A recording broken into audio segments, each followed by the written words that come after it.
Good morning, everybody. Here we are. We are live.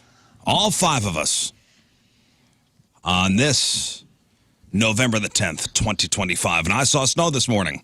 No. Oh, yeah. Where? Driving in. Flurries.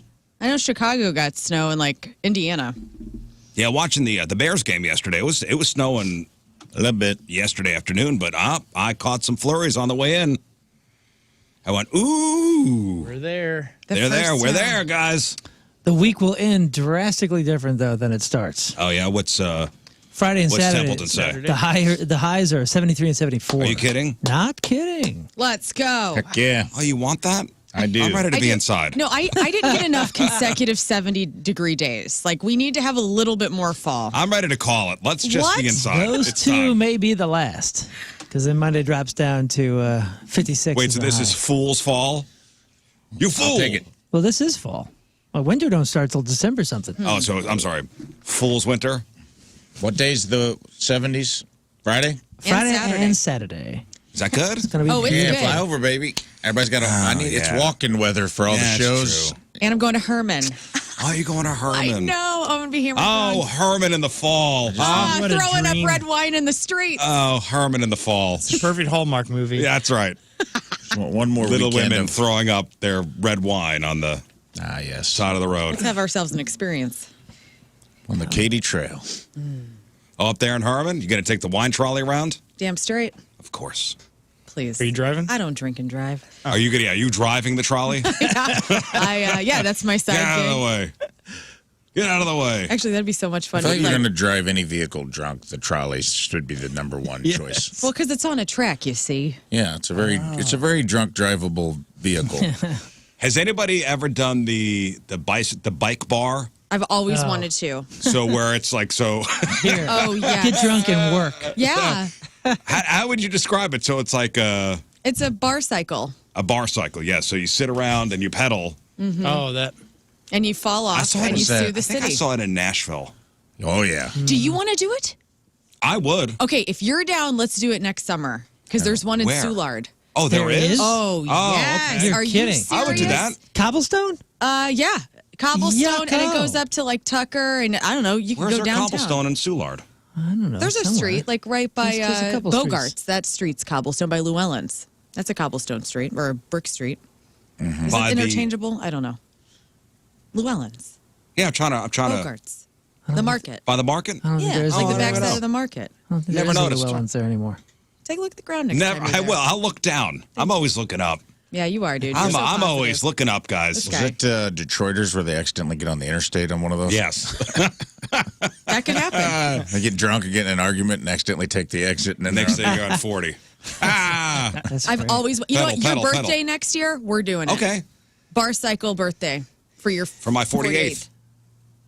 Load That's up. right, Get your let's cabs go. ready. Okay. Make a reservation.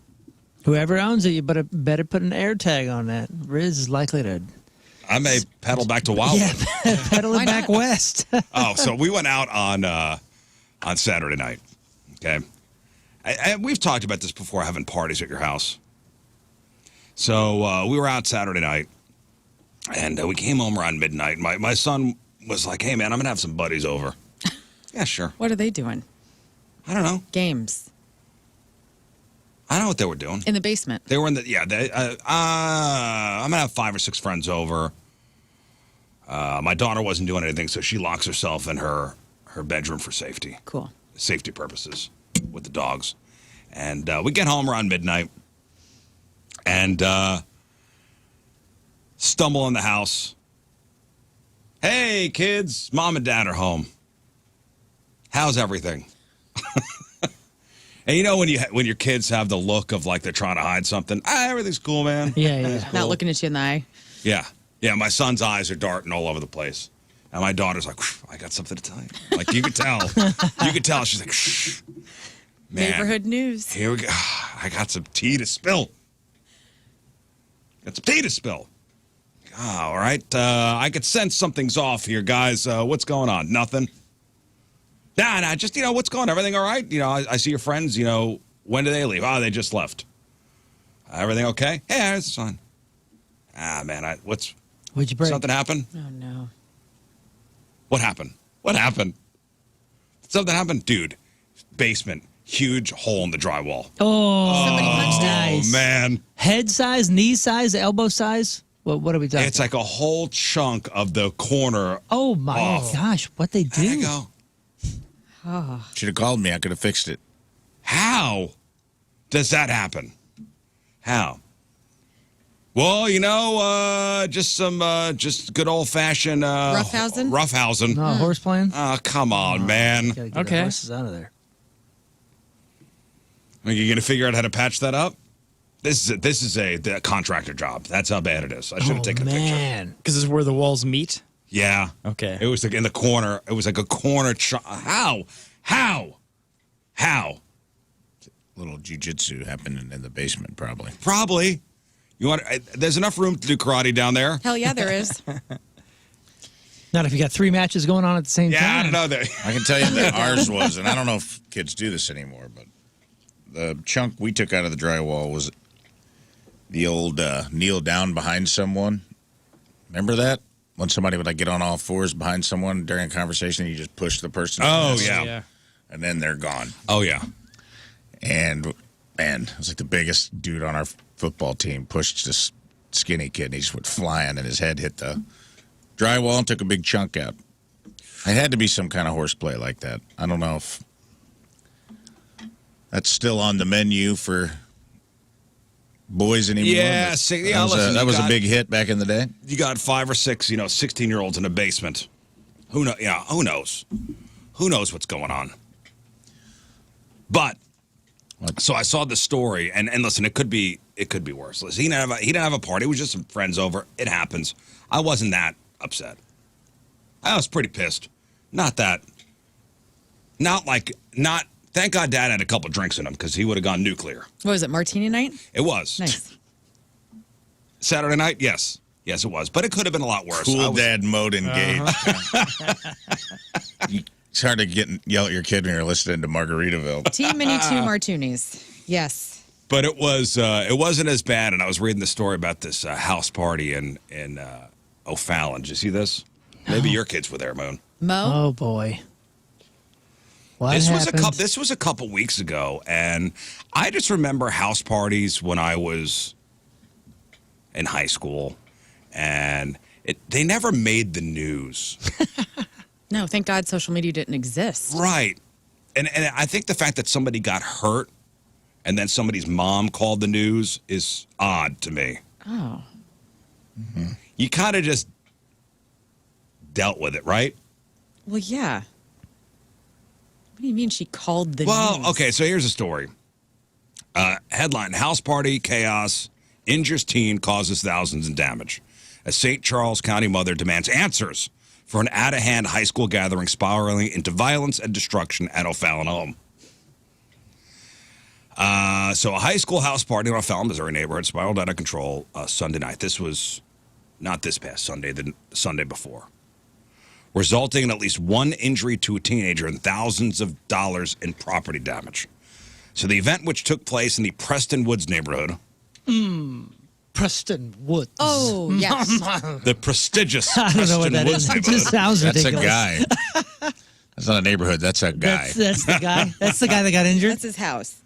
Preston The Woods. Preston Woods neighborhood, while the homeowner was away, began as a small gathering of friends to watch football. Quickly escalated after the address was reportedly leaked on social media. No. I saw this interview. You saw this? So you know the story? I do. I saw the interview. Wait, did you say this is an O'Fallon? And maybe Yeah. I could wait to the end. This But I is want in, to put this out before you read it, just so I can put my unbiased opinion. Kind of felt like the kid was a little full of it. I kind of felt like the kid was literally trying to get ungrounded on the news when I watched the story. I felt the same way. 'Cause Okay, they good. interviewed Okay, so they Thank you. interviewed the kid who was the host. Yeah. Preston Woods. Preston Wood. Yeah. And Preston Woods is 16-year-old smooth Preston talking Woods. Ferris Bueller. Do you know where this is? This is where this is. This is south of 40 in Lake St. Louis. Mm-hmm. Like it says O'Fallon because it's west, and I guess the no man's land west just becomes O'Fallon. Yeah. But it's just south of Lake St. Louis, right? So nice neighborhood? yeah, I assume. Okay. This felt like a kid, to preface it for you guys, really sticking to his story. Okay. Okay. Oh, do we have audio? I don't have audio. Oh, man. I don't have audio. Oh God, I was hoping you had the trouble. interview pulled up. I have the. It's KDS or KSDK. Has it's KSDK. Let me see if I have the. God, I wish you could find the audio. Bring on out the this. olives. Hang I want to on. hear this kid walk it Oh, it was really scary. Yeah. back. What? Oh, it was, Preston? Because it looked like you guys were having a blast. Kalen. His name is Kalen. They Say named the his neighborhood name. after His name is Preston Woods from here on out. You know what's funny is you were talking about like how an address got leaked. That the last couple parties my kids have gone to, they got invited, and there was an invite list, and to keep people from going, their address was not shared until like an hour before. Well, Nice. That's the new way these kids are doing it. Well, okay, so this is. Let's listen to the story here. Okay. Top story, pandemonium. Pandemonium, ladies and gentlemen. This house was about It to was shake to the chaos. ground. So in the story, Kids says were KSDK. acting like kids. So they're panning over the inside of the house, and everybody's a minor, everybody's face is blurred out. Yeah. So it sounds like it looks like It's somebody like a put Vaseline watercolor. over the lens. That's great. Breaks out at a high school house party, It just got a little out of hand. It just kept spreading and spreading. causing at least one injury and tens of thousands of dollars in damage. Good evening. I'm Mike Bush. Kelly Jackson has Good evening, Mike Bush. They got Mike Bush on it, guys. To our top Hey, story. And the kid was bleeding. Mike Bush. No, he needed stitches. Mike Bush and Preston Woods are related. Yeah, that's his son. Preston Woods leapt from Mike's bush. It was. It must have been. This is the top story, by the way. I love it. Top story. Top story. Breaking news at 5. I'm Mike Bush. They called Mike Bush in for this Sunday night. Right. Kids acting like kids. All right, here we go. the night off. Tonight, a St. Charles County mother is demanding answers and asking police to find out who assaulted her teenage son at a house party that spiraled out of control. As 5 on your side's Brent Solomon joins us to explain. It happened Sunday night with no adult supervision. Brent? Mike, that's why the 16-year-old who invited some of his friends over told me he called 911. So the kid, We got Thucan Johnson reporting kid on that. who- He sounded like AI all of a the sudden. kid whose party it was wound up calling 911. Oh, really? Okay. Yeah. Well, Like I it mean, got- if there was an emergency, that's what you're supposed to Did do. he get jumped? Is he the one that got jumped? No. Yeah. What's No, the he's not the one easiest that got way jumped. out? Nobody got jumped. Okay, what's in the explain? Somebody threw a chair Oh, and it hit somebody else in the head. Morgan Wallenham. Oh, my So, Lord. was Morgan Wallen at this party? accident? Yeah, I mean, Did he Morgan the chair on accident? Did he hit someone with? this was just, house music. Oh yeah, Much. this is my favorite song. Miley's on. Yeah. Not my house. Throw a Not my house. What better way to bolster your own story Than to throw than a to chair. be the one who calls 911 on yourself? Okay. Friends over told me he called 911. While on fall break, he thought he'd have some friends over, not knowing it would lead to a mass of other teenagers showing up that he doesn't even know. It's an O'Fallon, Missouri house party full of teenagers quickly turning into confusion and violence. To just disrespect someone's property with no regard. Amber Gibson got word her 17-year-old son was struck in the head with a flying chair. His friends got him to the hospital. When I showed up there, he was already being stitched up. I got 7 stitches in my head and a golf ball sized lump on my head now. It happened after this gathering in the Preston Woods neighborhood. 16-year-old Kaylin Homer tells me while his father was away, he decided to invite some friends over to watch football. Here it comes. But then, Someone I don't know invited this guy from Timberland, and then he leaked my address, and then it just kept spreading. And Dude, I had like 3 friends over, dude, to watch football, dude. There's some guy from another school that we don't know. Timberland. These freaking Timberland guys. those guys. He's already laying the pipeline on the news, Yeah. which I'm giving him props for. He's laying his cover story on Mike Bush. Yeah, dude. It wasn't Liberty Kids. This was Timberland, Timberland kids. Kids. Those are my friends. Some guys I didn't know. These kids from New Melly or something. These are the kids for that show we've been watching. These are one of the kids. 100%. This is what scary movie, Don. Oh man, I do feel bad for these kids. I do too. No, I feel bad for the. Yeah, I feel bad for the dad too, who's got to come home. Yeah, to holes in he's the like, what are you drywall. talking about? The news. Yeah.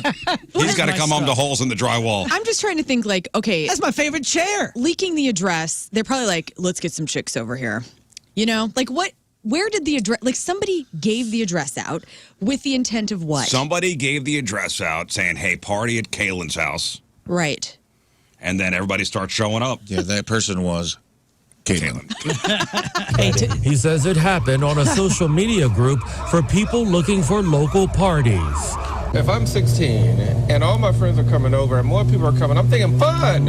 No? I'm thinking Hold on. fun. Hang on. Hold on. What is this party group? Like, is this for anyone? Like, I love to Stay party. away, old woman. What? I'm so old. I'm telling you, Stay away, old I lady. want like a 40 or like a 35 plus party group. these Invite. kids Yeah, are you went to crashing that. parties. These kids are crashing parties. That's why the girls were like, oh, we have to wait for the address because if they just say the address, everybody shows up and these things get out of hand. Right. Dude, I show up and somebody's like, hey, Kaylin, your mom's here. Like, what? No, I'm here to hang We've been out. infiltrated by an old lady. That is an old, small old lady. It is Give a the old problem. lady the address. This is like the movie Mom. You show up with a 6-pack of Fireball on. Yeah, what's that? Oh, God, you guys are 12. Nah. Oh, no, I got to leave. I want to know which Timberland kid showed up at the boombox because it looked like a party was Dude, it looked going like a on. rager, man. It did not look did like you a hear- crashed football hangout. He got run over a little, but did you hear? He's like, sounds like fun. And the kid goes, no. He's like really sorry. Here, listen. A social media group for people looking for local parties. If I'm 16 and all my friends are coming over and more people are coming, I'm thinking fun. I'm thinking, That's so fun. hey, good on this kid for sticking to it, though. No? You weren't thinking of, what were you thinking? No, I was thinking this is crazy. The back door didn't lock, so we were trying to hold it shut, and there was like 100 people at the back door. Take a look as a flash mob ripped out part of Oh the my kitchen counter. Oh, dude, they ripped the granite off. Did you see that? That's What a nice party. granite. I know, they ripped the granite off the... I literally was, me and my boy Tyler were holding the door like Hodor. And we couldn't hold it. I was like, this is my freaking dad's house. Get out of here. Also, get a lock on that door, man. I mean, Everybody has your dress you live now. in one of the nicest neighborhoods in St. Louis and your back door doesn't lock? Well, they got the door open, so I guess put on Big X the plug. We're just trying to chill and watch football and listen to Little Nas X. Is that what the kids are listening Well, to? yeah. I mean, that's great music. Punched in a television. Oh, they're punching a television, too. Jackasses, I'll tell you Can't what. watch The the easiest, that it's the way. most punchable thing in the house. How are we supposed to have No, this party it's- again? Also, It's Flash drywall, Mob. then TV. Flash Mob is a dance group, not a. We're taking out the like a Yeah. renovation That crew. they all show up and do the Thriller Yeah, I was dance. gonna say, you seven are supposed to do Thriller.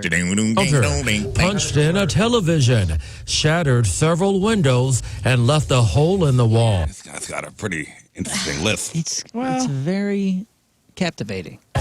All as this teenager is rushed to the emergency room. And then you saw a couple kids celebrating, so we're going to get to the bottom of it. I reached out to O'Fallon police, but I haven't heard back. That mother has a meeting with investigators tomorrow.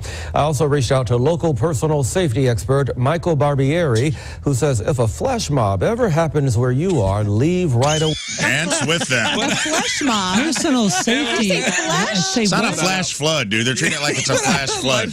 You put on a life jacket. Yeah. I like how that reporter is transporting me back to the 1920s with like news. You know what I mean? Like the news reporters of back then had that like bulbous of their voice. Like that's what's going on with If this a guy. flash mob pops up around you, Yeah, and also the Just the say terminology. down. No, get out. Get as low as you can. There's a good Get low, chance. get low, drop. get low. If a Crawl. Get as low as you Get as low as you can to avoid the reefer smoke. Personal safety advisor. Flash mobs are known to be a direct contact with reefer cigarettes. Thank you, Lou. Wow, this is Yeah, find the lowest point of the house. Yes. He had one of those children had a marijuana cigarette. Oh, no. They No, were no, probably vaping, no. too. Away. God. He says don't try to Don't try to what? Don't- We're talking about flash mob. He used the word flash mob, and then That song, Get Low, is actually good advice. Windows to the wall. Because it will be reefer smoke from the windows to the wall. And don't even Down ask your balls. what they're doing with their sweat. Tomorrow.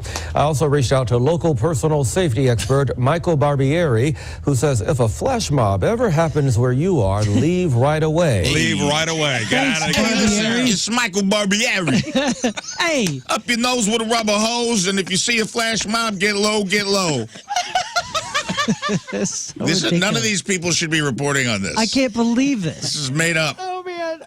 Did you guys ever see that movie about that gal in Belgium or someplace that had the party that like went international? Oh, yeah. Holy That was shit. Australia. There was a guy and a kid in that kid Australia. in Remember that Australian kid? He's like, Really? yeah. My friend's like, gosh. He was like, but he was like pumped about it on the news. He threw parties, right? No, I'm talking about the girl. There was a girl that had a there was a party. documentary just about it. Yeah. It wasn't. It was in Sweden or someplace. It was somewhere in Europe. And it was like a tiny, tiny town. And all these people, from England, from all these It countries. may have been Amsterdam. No, not a party city. It was like a tiny place. Tiny town. Imagine Shelbina.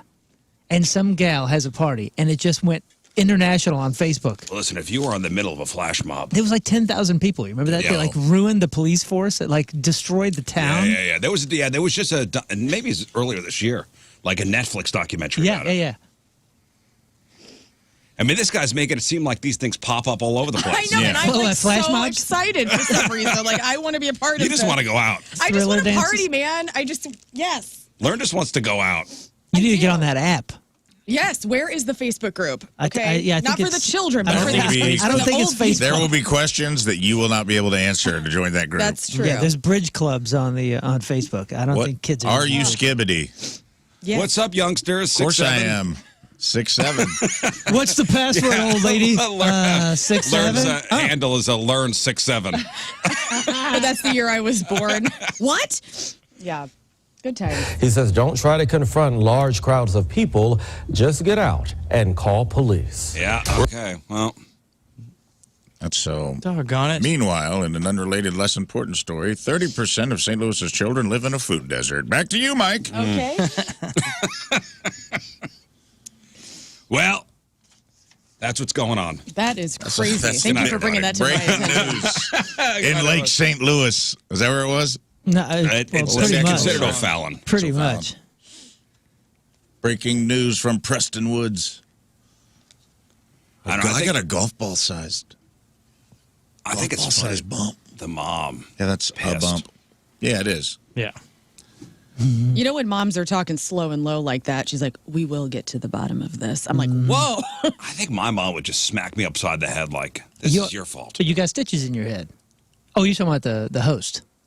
No, the mom of the kid who got stitches. No, the kid got stitches in the front of the head. My mom would smack me in the back of my head. Oh, I see. Okay. You big dope. No more going to It's on you, parties. son. This is on you. We were literally holding the door. Me and my friend. We almost died. The flash mob got us. They all arrived They at were all. once? They were all It was too, around. the current was too strong. I couldn't hold on.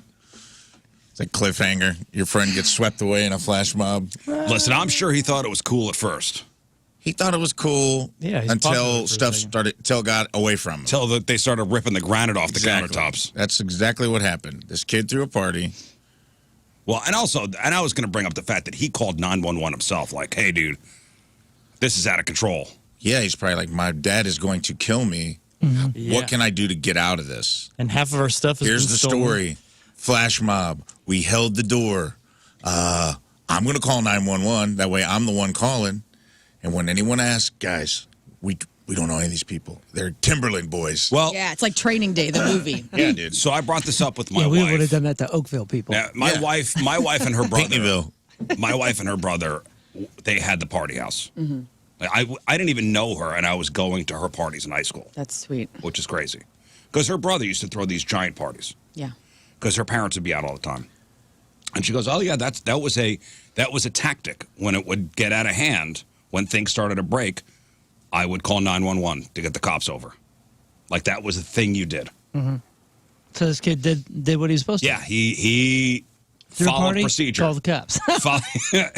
He followed procedure. It got out of control, and you call the cops, and they will come break the whole thing up. Now it sucks. The kid got stitches though. That Yeah, that does suck. Yeah. 7 stitches, that's a lot. If you're gonna party, and your head bleeds a lot too. But this week at school, he's 7 stitches. pretty rad. don't be Morgan in chairs and stuff. You know. Not a lot. Seven stitches in your That's head? Frankenstein level. That's a normal amount of stitches.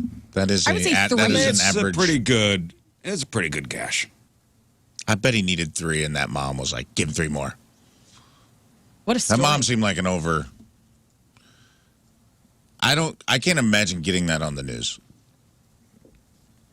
Do you know what I mean? 7 people murdered downtown, but metropolitan breaking area, story out in yes. O'Fallon. And I'm not saying it's not Granite important. ripped off I'm not saying countertops that. I'm and not flash mob. I'm not cheering that your kid got hit in the head with a chair. That sucks. But I'm like, I can't imagine He's going to have a scar. the push that had to happen to get that reported on. Like the amount of, one, For it to be the inside top story, influence, or 2, just not letting it go.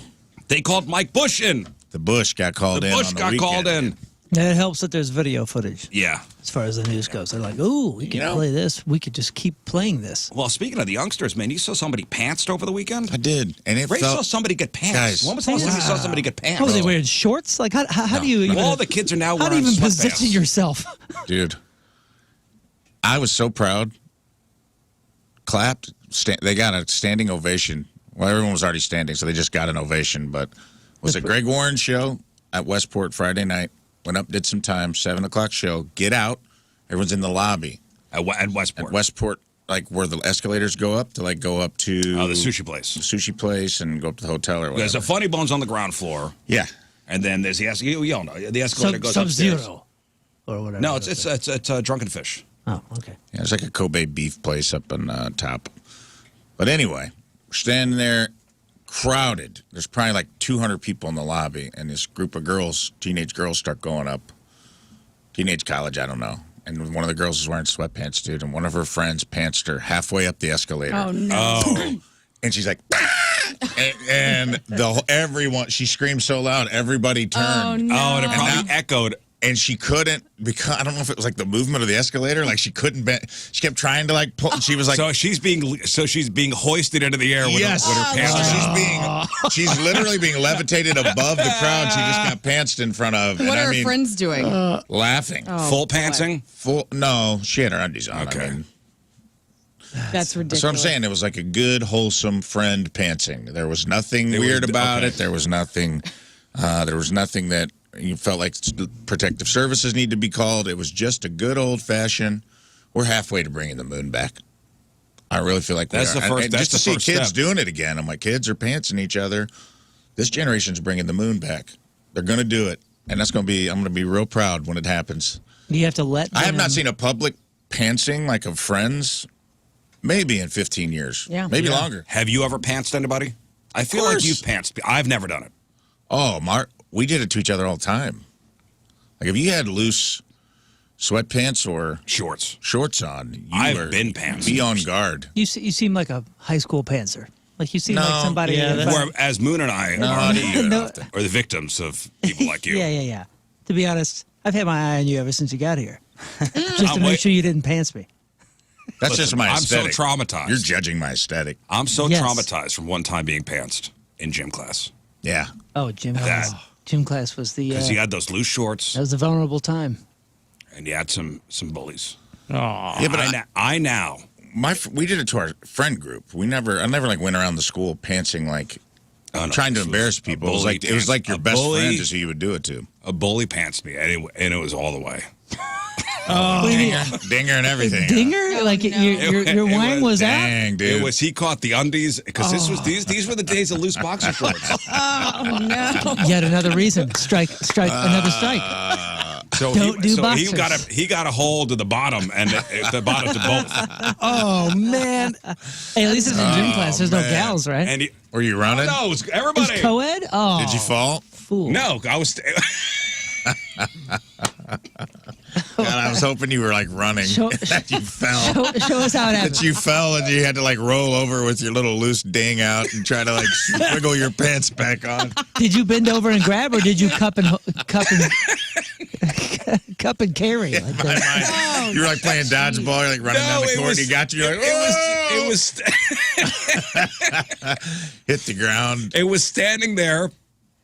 Waiting for instructions. Okay.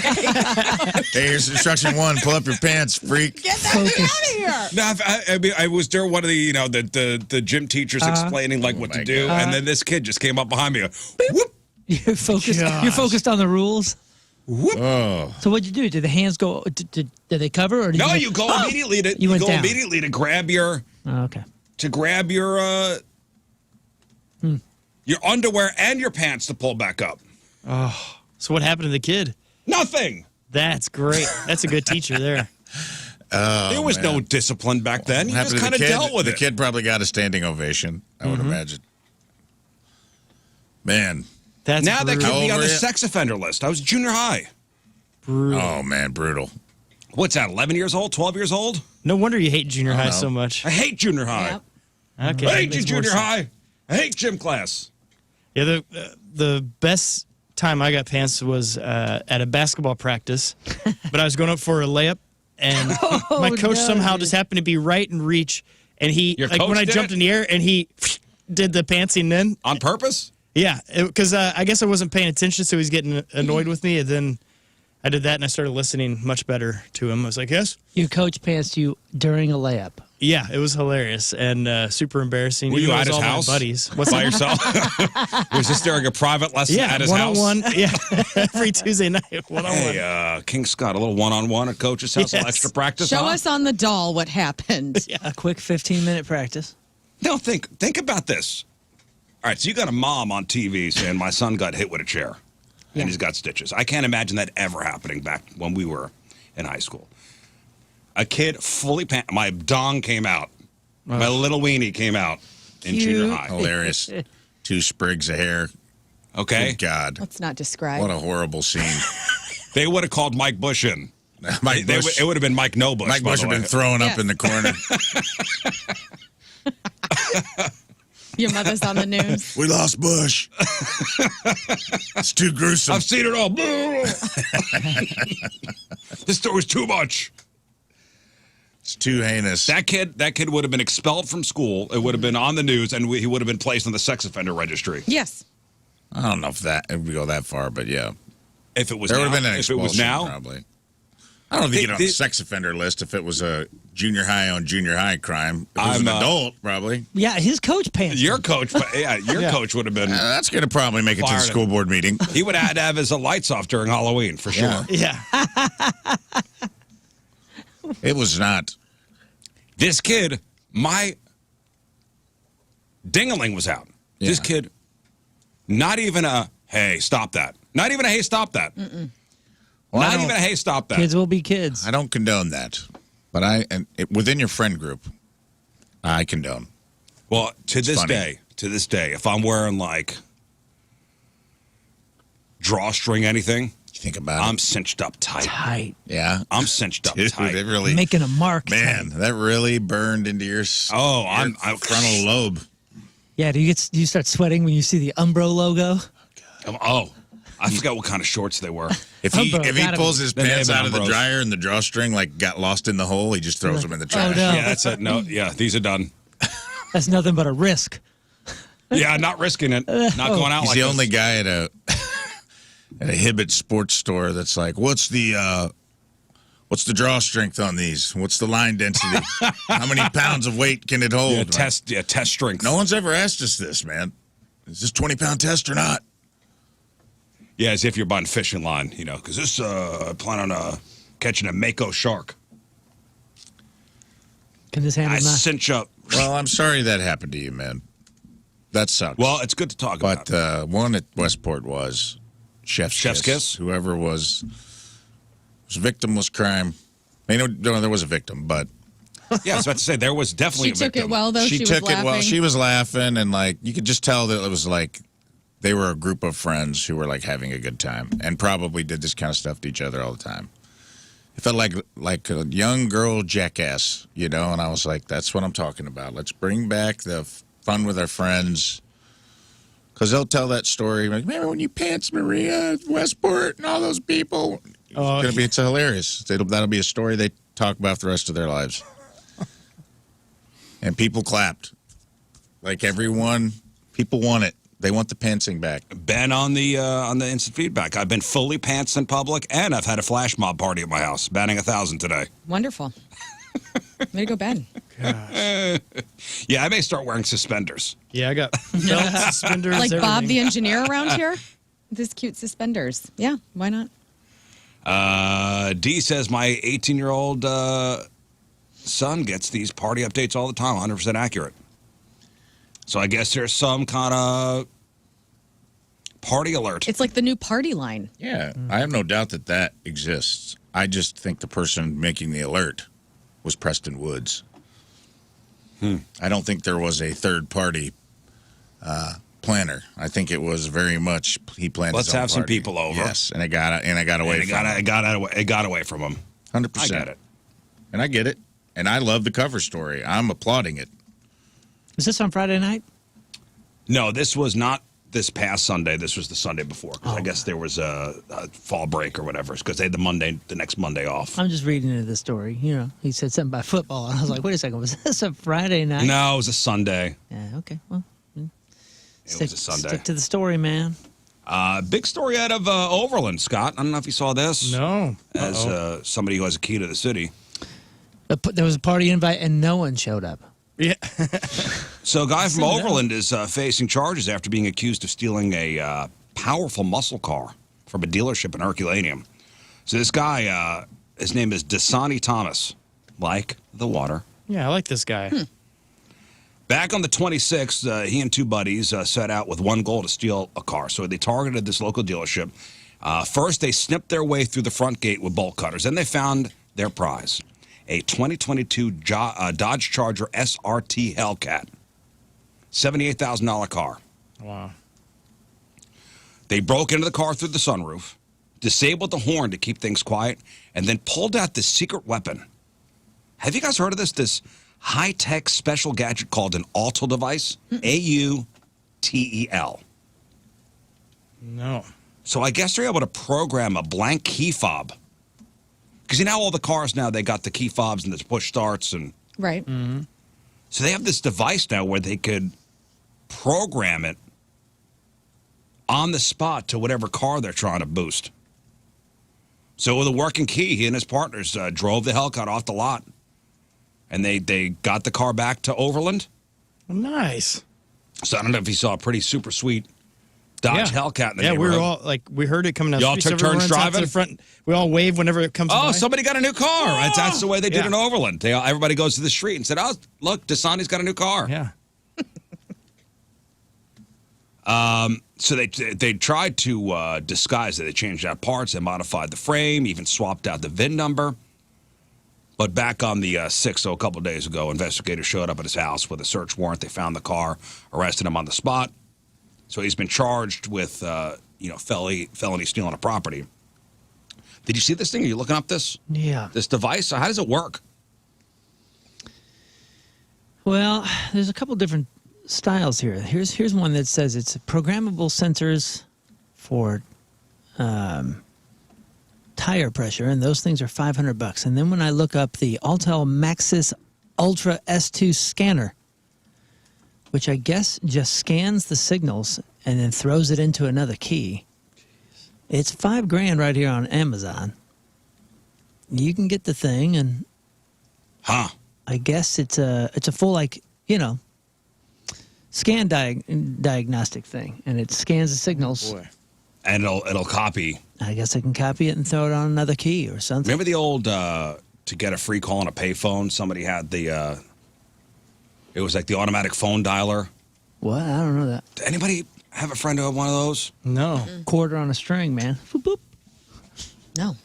No, if you're out there and you know what I'm talking about. So it was like an electronic thing, and you hold it up to the payphone receiver, and it beep, beep, beep, and you get free phone calls. So it's probably what, like whenever someone's servicing the phone, they use it. I guess so. But this is wild that you could buy this thing for $5,000. And you could just boost a car. Yeah, I guess so. Yikes. Which brings me up to this. I do have the list of the most stolen cars in Missouri Let's go. so far this year. So if you live in Missouri, car theft has been a pretty big thing. 9,000 cars have been reported stolen just the first half of this year. So this is statewide. So this is not St. Louis specific. This is statewide. I got rid of a car because it was number 1 on this list.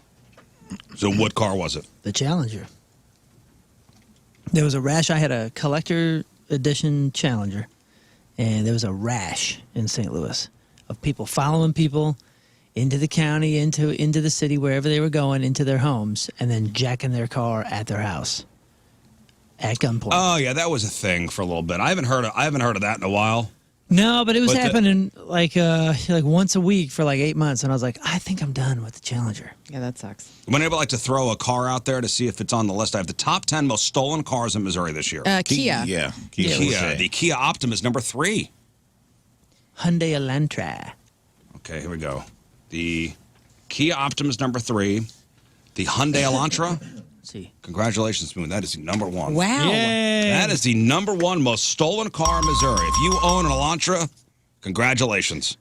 You are in one of the most stolen cars in Missouri. Let's just throw out our own. Acura TLX. Is that on the list? There are no Acuras on the list. There are no Acuras on this list. I think the cool thing about an Elantra being number 1 is that what a relief. You know, if you're an Elantra owner and you wake up and it's stolen, you're probably like, all right, great. You know, it's not a sexy car. It's not an exciting car to own. It's probably like someone took it and they're like, cool, I get a new car. That's great. Yeah, it's just a car. Yeah. It's just a car. They should just say Hyundai car. It shouldn't even have a name. Hyundai car. What's that? That's my Hyundai car. Yeah, well, I mean, it's not flashy. It's like the stock when you start a new Nintendo game or before like any Mario upgrades. Kart, before you get any upgrades, it's a Hyundai Elantra. What about F-150? Yeah, Is this Ford F-150, number 4, the 4th most stolen car in Missouri. Yeah, there's just so many of them. I will say, Dodge Ram then. after working with contractors No Ram. over the last 4 years, work trucks must be the most stealable vehicle because every time I talk to a contractor where they didn't show up to do the work, it's like, somebody stole my work truck. I have a feeling that may be an excuse. And I'm like, man, there's somebody out there boosting a lot of work trucks from these guys. It'll be back tomorrow. I found it. That's what he literally told me. One They'll contractor, drop it off my tomorrow contractor like told they me always they do. found it. I found it. And I was like, it was fine? He's like, yeah, I got it back. Oh, yeah, did And you? I'm like, I got it back. Not You as just much- no-showed. Not as You much just gas. no-showed. You no-showed. I've been hearing that a lot lately. So I'm going to say, show me work truck. I need you to be more specific because there is another truck on this. On Chevy this list. Silverado work Chevy truck. Silverado, yes, number 5. What about a Honda Accord? Honda Accord? No, yeah. surprisingly, no. Interesting. No Hondas on this list. How about 2007 Saturn Ion? Is there another Hyundai? There is another Hyundai. Sonata. Sonata's number 2. Yeah, goodbye. 2 Hyundais. Sayonara to your The Sonata. Elantra and the Sonata. Hyundai Sayonara. Learned, crushed it. That's exactly what they should call it. It's the Hyundai car and the Hyundai Sayonara. That's So what what's they it? should call What's those this? What's the Sonata? Sonata's it's the same a thing as sedan, the isn't it? Elantra. It's just things. If you got 20 more bucks when you go to buy an Elantra, you get a Sonata. Yeah. Yeah. Sometimes you don't even know that you're getting it. They're like, here's but this one's a Elantra, Sonata. but if you slip me 20 bucks, I'll make it a Sonata. And they literally have magnetic letters on the back. They just take the Elantra. They leave the How does it they know leave the the difference? A on the end, and they put Sonata where Elantra was, and it's the same car. Let's see. I think Sonata's full size. Yeah, Sonata's the Elantra. like Accord, and I think the Hyundai is like the Civic. Oh, Civic. What about Civic? I said that no. already. No. Oh. No Civic. We haven't had any SUVs. Is there? I did. There's another Kia on this list. A Kia Sorento. Sportage. Oh, Kia Sorento's number 10. Well, the Kia and Hyundais were the ones that were easy to Oh yeah, steal. I'm sorry. a while Sportage back. as well, number 7. Now, you you got can the steal Optima? a Kia with a USB thumb drive. So. The Optima, the Sportage, and the Sorento are on the list. Land Rover. No, Kia Soul, the little hamster box. no more Kias. Now I think we're going to get into desirable cars. Camry. Those were easy to steal. Show me CRV. Mustang. No, but the Dodge Charger is. Oh, I thought we already said Let's get into the sexy cars. No, you talked about your Charger. No, I had a Challenger. Oh, I thought you were. Yeah, I thought you were mentioning Chargers earlier. CRV, Camry. No, you got 2 more. So I'll just tell you, you got the Altima.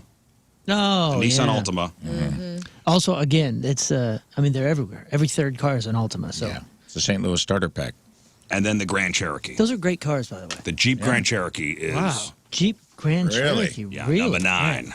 Dude, that's a sleeper. I don't know if you've been in a Grand Cherokee recently. They are so nice. They're nice. They look unassuming, and you're just like, oh, whatever. It's a Grand Cherokee. You get in, you're like, damn, this is a they've luxury upgraded the leather. car. They've done all that. Yeah. So half the top 10 are Hyundais and Kias.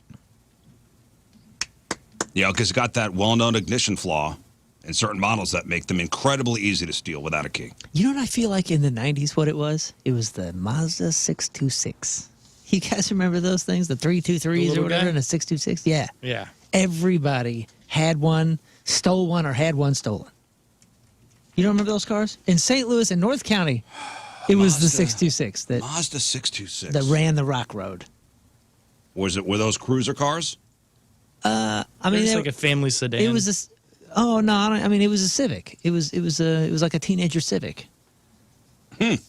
But every old lady, every teenager, every mom. I mean, everybody had one. Yeah. And can you show me what one of those look like? A Mazda 626. I'm sure I saw it.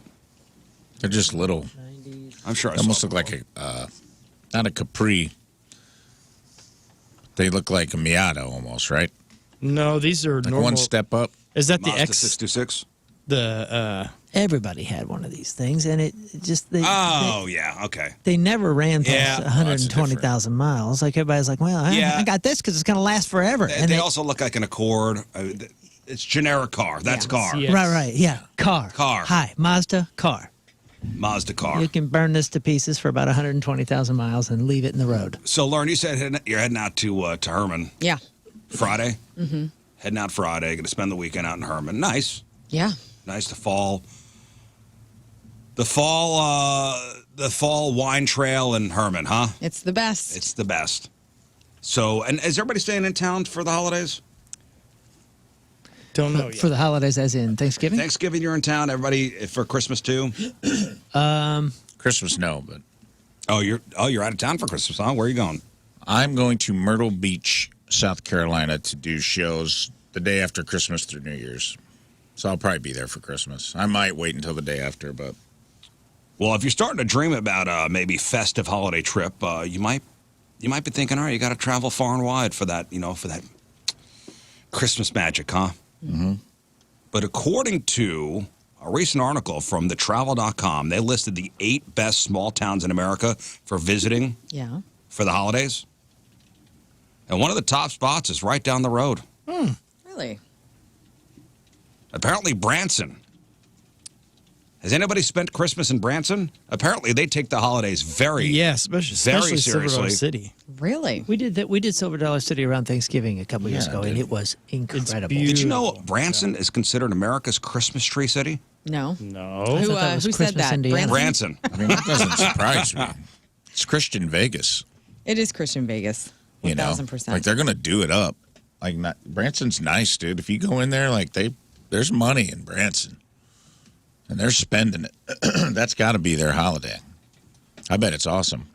Yeah, that's listed as one of the best small towns in America to visit for the holidays. America's Christmas tree city. They even offer tours so you can see over 100 of the most unique and incredible Christmas tree displays in the area. How exciting! Mm-hmm. When we did, how exciting! When we did the Thunder Ridge Rolling Stones concert, we went out and looked at what's his name, Scott? Your hero, Johnny Morris. Johnny Morris.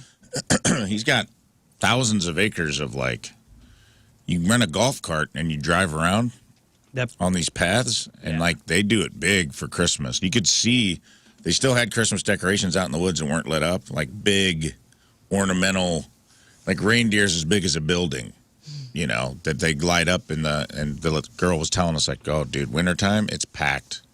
It is apparently this is the place to be. So this is from the article, known as America's Christmas Tree City. Branson, Missouri is a spectacle in its own right for many reasons. However, one of the biggest is the way the town celebrates Christmas.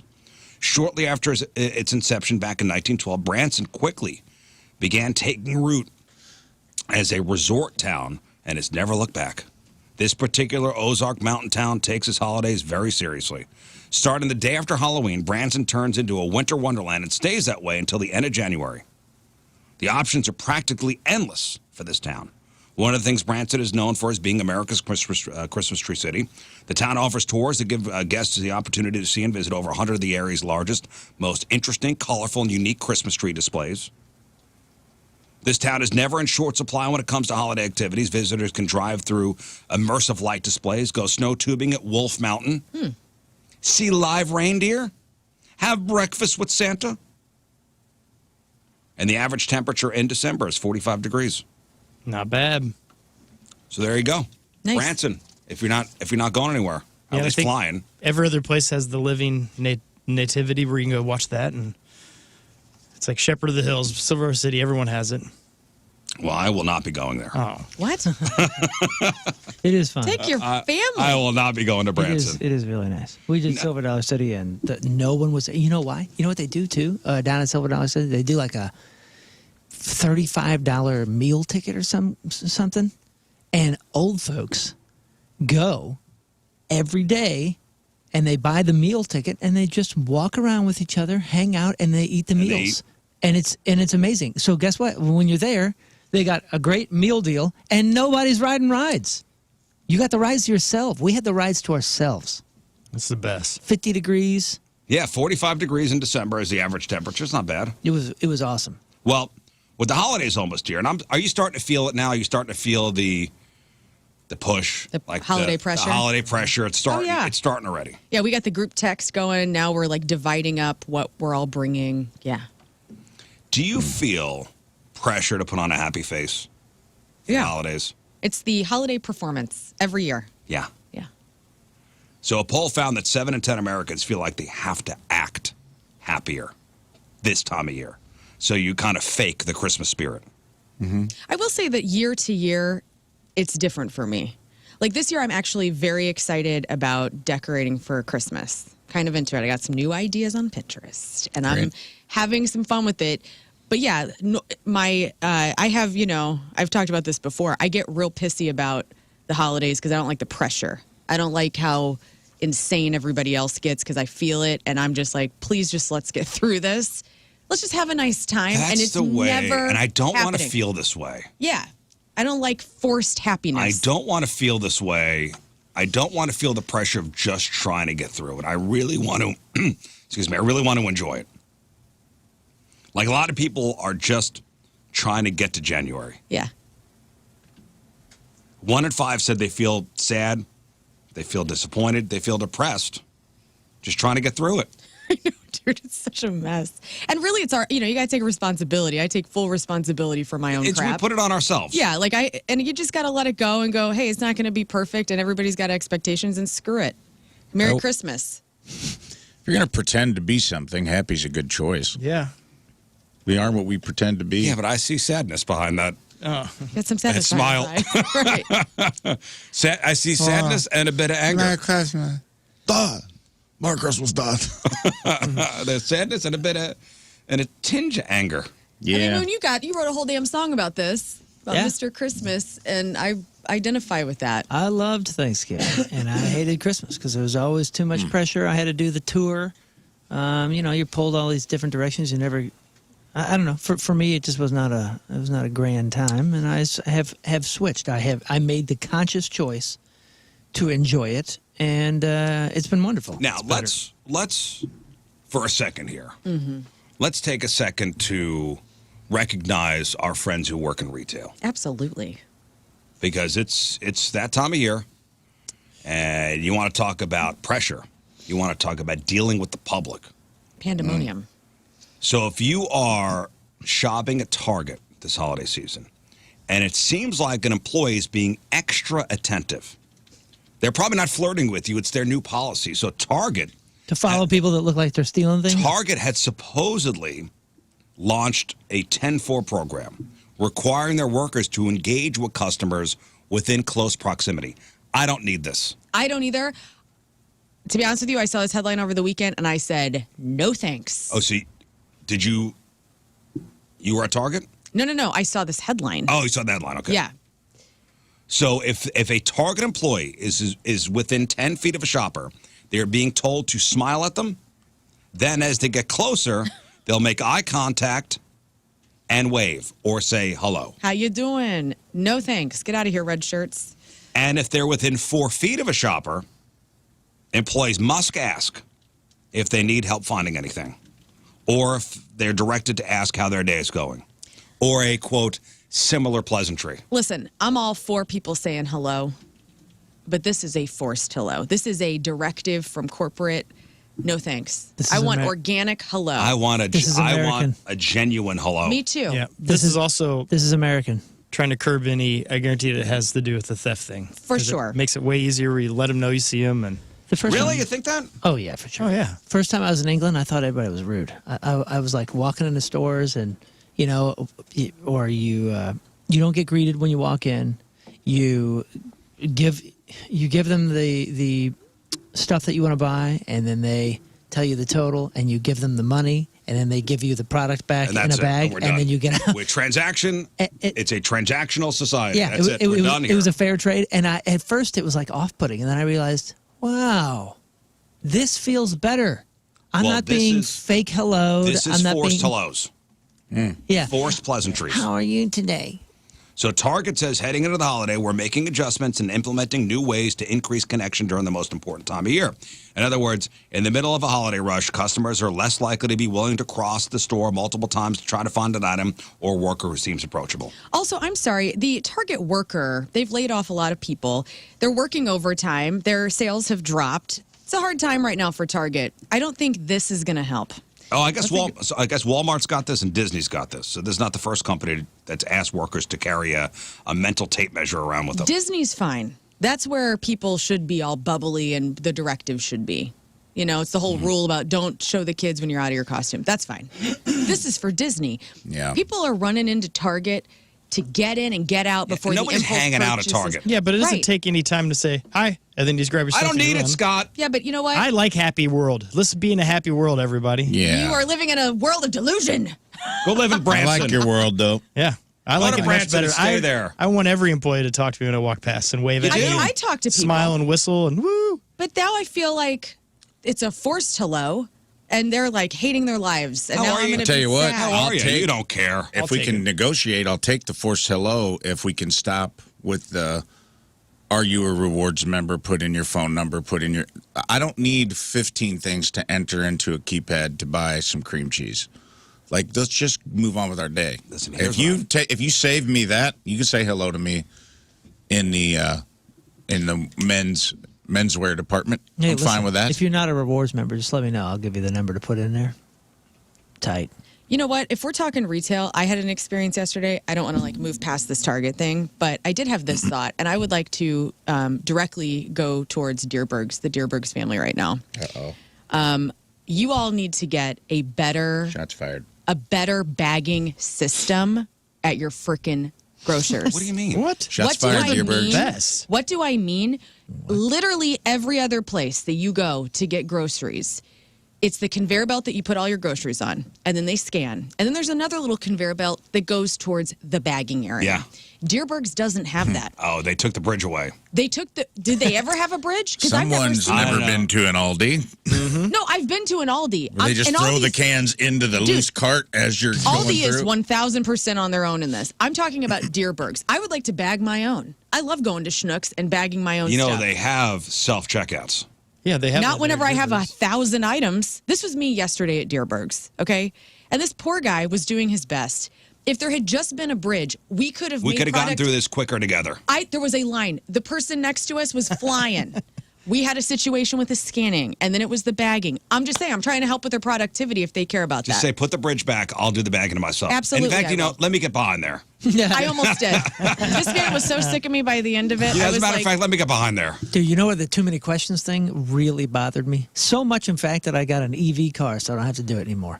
It's the freaking gas station. Shell. Yeah, that's what I'm saying. Like, If there's it's- certain places we don't need it. It's January. It's 5 degrees. I'm trying to get in and out, and yeah. you're going to make me basically fill out a job application. No, I don't want a car wash. No, I don't want a receipt. It's more than that. You want 33 cents off your fountain drink? Yeah, and then it'll freeze for a second because Type in 30 minutes worth of information. Yeah, it's 5 degrees, and then it goes, would you like a hot dog? And some gal comes on the screen and starts Mario yelling Lopez, at me. usually. The speakers I know. are broken. It's just everywhere now. And I'm like, we've overdone it. There's certain places, yes, if you're Schnucks or Deer, if somewhere where you're spending hundreds and hundreds of dollars and it'll add up and you'll get $50 off your groceries at the end of the month, by all means. You're already stuck in that line anyway because of Learn's situation. You're waiting on a bagger. You're not going anywhere anyway. items. Put in your rewards at Schnucks or Dearborns. It's nice that Grandpa's got a job, right? No, Don't need it was a young man, and also they don't have baggers at Deerbergs. Like the Really? checker is, or at least the one on Clarkson. Times I'm are throwing the name out. Like, and I'm just saying, it would be so much. I love bagging my own stuff, and I think that's more jobs I'd for rather people. do it myself. You know? I like it because I know I'm thinking about me carrying them in.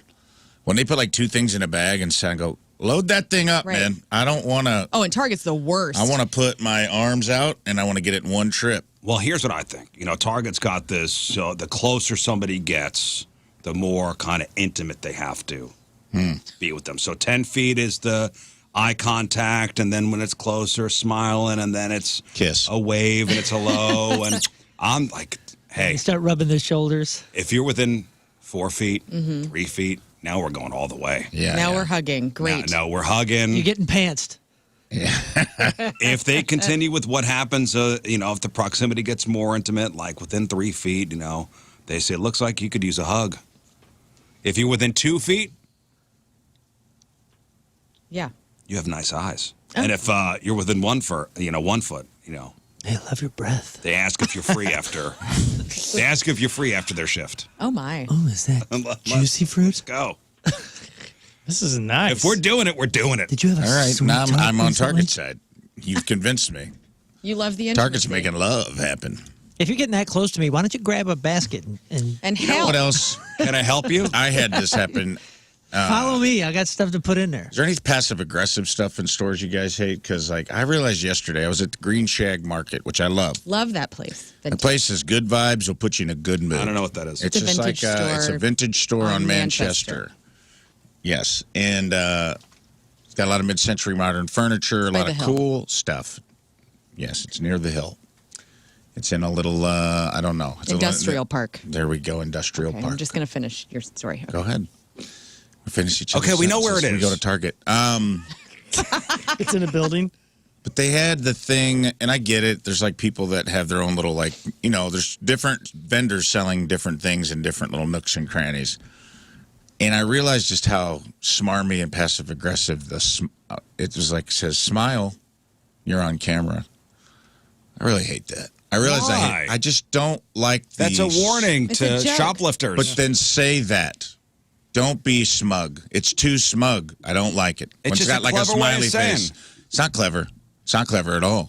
It's actually just a passive aggressive dickwad way of saying it. You should just be like, hey, That's what Target's saying. you're on camera. Be aware you're on camera, please. You know, just be straightforward with it. The smile you're on camera is almost like, Like, is it's Target just a little too, like somebody wrote that and was like, with back to the This will thefts show 'em. and losses? I mean, I imagine that is part of the plan of Target because a lot of people, because of people needing food, there's been like a meme that's floating around that's like, hey, if you see somebody stealing some cans of soup off the shelf, no, you didn't. And I imagine they saw that meme and they were like, you know what? We do need to make sure that nobody is stealing stuff. And so they're making an effort to be like, we're going to talk to people more. We're going to smile I at people. think this it's has the smile this you're on is camera. crap. before all that. I don't know. This is they got That's they're my locking everything. They're putting conspiracy. everything behind glass now. you got to ring. You want some chunky soup? You got to ring a buzzer. Yeah, they'll Get open somebody up. back. Yeah, They'll that'll open be up the next cage. thing. They'll open up the cage. Freaking nightmare. My buddy Sean was complaining because Walgreens has the button for. They were locking up Prilosec for a while. And he's like, when you would ring the bell, he was like, it would be like, customer needs help in the antacid and diarrhea aisle. Diarrhea. And he's like, why do you got to put That's great. the diarrhea part? And he's like, I'm not here for that. He's like, I had to explain it. Sir, do you need assistance with your diarrhea? Did you Yes. ring the bell? Yeah, and he's like, I'm Yes. a big guy wearing a flannel shirt that's buttoned unevenly. He's like, everyone's going to think I'm the diarrhea guy. No one's going to think I'm the antacid guy. Well, while you're there, grab the diarrhea medicine Yeah, that's so you a don't good have to come back. Well, you're talking about, in Europe, it's pretty just transactional, like Yeah, like, in, hey, out. it turns out that I'm here to shop and I gave you money, you gave me a thing. We don't need to be Maybe best buds. Maybe that's not going to be the way anymore because there was an article that I read that says the headline is why British kids are starting to sound more American. Oh. What? Sorry to hear that. Oh, I don't want this. I watched a little TikTok the other day of a mom posting her son making a ham sandwich, and he was British, and it was the cutest thing ever because he was talking about his ham. Well, it's becoming more and more common to hear British kids Because of the talk about TikToks. taking out the garbage instead of the rubbish, living in an apartment instead of a flat, or needing a diaper instead of a nappy. And they're saying it's very noticeable in younger kids. So what's going on? It's these kids spending hours watching American YouTubers. Oh, YouTube kids. Mr. Beast, Coco Melon, endless content on streaming platforms. They're soaking up American English before their local accents and vocabulary have fully set in. You know what's funny is I got a bunch of friends in Brazil, and the first time we were down there, one of the gals was kind of showing us around. I mean, you would have thought she was from Indiana or something, but she had never left Brazil. And we're like, why do you sound so good at English, and then your buddies don't? And she said, I just watched more TV. Yeah. She said, I watch more American TV. They watch Brazilian TV. It just rubs off. You learn English, and this is how you learn it. Right. It's not a one-way street. The experts note that American English is also borrowing plenty from the Brits. Words like gobsmacked and getting your knickers in a twist are becoming more common here. Because our kids watching Peppa the Pig or whatever. I guess so. So we're going to shift. We'll have their accent. They'll have ours. And linguists are like, listen, language is always evolving and borrowing from other places. And kids are like sponges. They mimic what they hear. And these little speech quirks often fade as they get older.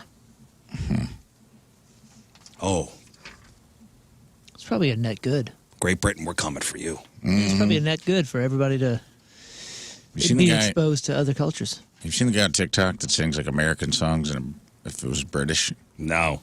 I'm going to find it for tomorrow. It's worth it. He does like Creed. Will you take me higher? Isn't it? He's like, I think that's part of it too, man, is social media. Like we have access to the globe now. So like you follow people from, that's why regional accents are regional accents. It's what you're around. But now it's like the globe is everyone's region. Right. 636 on the Ashwara text line. It's funny to, we bitch and moan that people are so rude. Now the Target is trying to be friendly. You're bitching about that? Listen. It's almost as if there is no pleasing you. I don't need forced friendliness. That's right. I could tell. Also, welcome to our show. I could tell a genuine, hi, how are you, than a forced one. Yeah.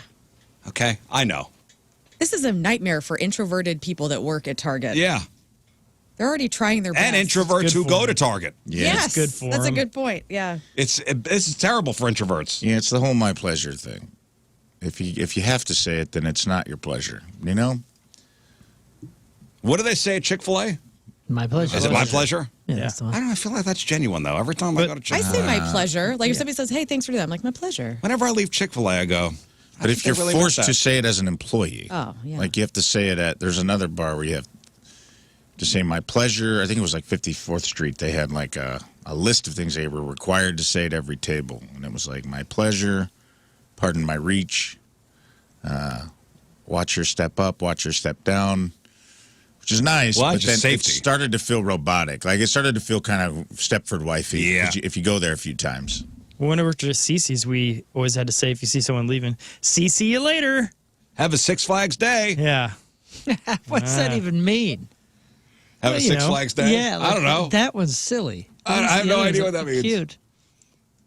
See you later. That's nice. It is, but it's They also want- humiliating. having a Six Flags day means they want your day to be better than a state fair, but not as good as Disneyland. Right. Yeah, do they tell you that going in? No. Or going out? Going out, I think. That's absurd. How am I supposed to do such a thing if I'm leaving Six I'm Flags? leaving. All right. We got to move on. But first. And And it's brought to us by Hot Shot Sports Bar and Grill. Score shot at 10K during Blues away games this year at Hot Shot Sports Bar and Grill. Get the details at hotshotsnet.com. From Hazelwood, Samantha Bayer-Carter is our team member of the day. Samantha is a longtime listener that makes her boys listen to the show every morning while they're sitting in the school drop-off line. Hi, boys. Hello, boys. Samantha says, the game shows and the banter are my favorite. Love Rafe and Learn. The whole vibe of the show is so much more fun and light. Aw. 5 stars, no notes. Samantha is a wife, a mom of 3 boys, and works at Big Bear Tattoo. When she was younger, she met Ted Nugent, and her brother cried because he couldn't recognize him until he let his hair out of his ponytail. Sweaty Teddy. Her mom once faked her death just for the fun of it. Okay. All right, crazy mom. Samantha from Hazelwood, Samantha Bayer-Carter is our Teamers Member of the Day. Get super sweet Teamers Member of the Day soccer jersey. Get yourself signed up 1057thepoint.com/TeamRizz. All right, Crab on Celebrities next. What do you got? The Rock Hall recap. The Grammys get announced, box office scores, and a new artist to check out if you love Chris Stapleton. All right, we got that. We got your crappy birthdays. We got the porno birthday, and our friend Nikki Glazer hosted SNL. How'd that go? We'll chop it up next. Stay there. Phone number 314-624-3833 or 618-398-3833. The Schreier text line, 314-649-DUMB. The Mick Ultra Studio Cams, 1057thepoint.com/Rizz. The socials, at Rizz Show. Your emails, rizzshow at 1057thepoint.com. 6-time fun facts coming up. St. Louis Misconnections coming up. Tomorrow around this time, we'll be talking to Kevin Federline. K-Fed. K-Fed. How about that? It's a huge get. A huge get. He's got a new book out, and I started reading it this weekend. Oh, how'd that go? Yeah. Much like Pretty Woman, I bailed out. I'll In the first 2 minutes? I'll pick it back up. Okay. I got to finish it by tomorrow. Yes. There's no way. What's he writing about? It like his life story? Yeah, it's a lot about Britney in there, and I guess, we'll chat about it tomorrow. Okay. That'll be fun. With the man himself, the Kevin Federline. That's right. America's Own. America's Own. K-Fed. So have your K-Fed questions ready, guys. Scott. Yeah. Be ready. Oh, I am definitely. I know ready. you are. Lots of fedora. I know. Fedora questions. Nikki Glazer hosted SNL this weekend. Anybody watch? I did. Oh, you did? You watch it live? I didn't watch it live. I was going to, but I was not feeling very well on Saturday, so I fell asleep. But Sunday morning, I got up and I watched the clips, and it looked like she did a very good job. Headline. Did anybody see? No, sir. Anybody see? I watched it, yeah. Did you watch it live? We watched parts of it live Okay. at Funny Bone, yes. And then I went home and watched it on my TV. Headline. Nikki Glazer's SNL monologue sparks major controversy. Wait, what did you think? It was good. It was good. I think it's getting mixed reviews, but I thought she did great. What are the mixed reviews? Is it the controversy part of it? The sex trafficking joke. What are you expecting? Her monologue was, yeah, man. She made fun of New York, which good for her, and they didn't let. She's a dirty comic. She made fun of Trump. This is what she does. Yeah. She's talking about topical issues.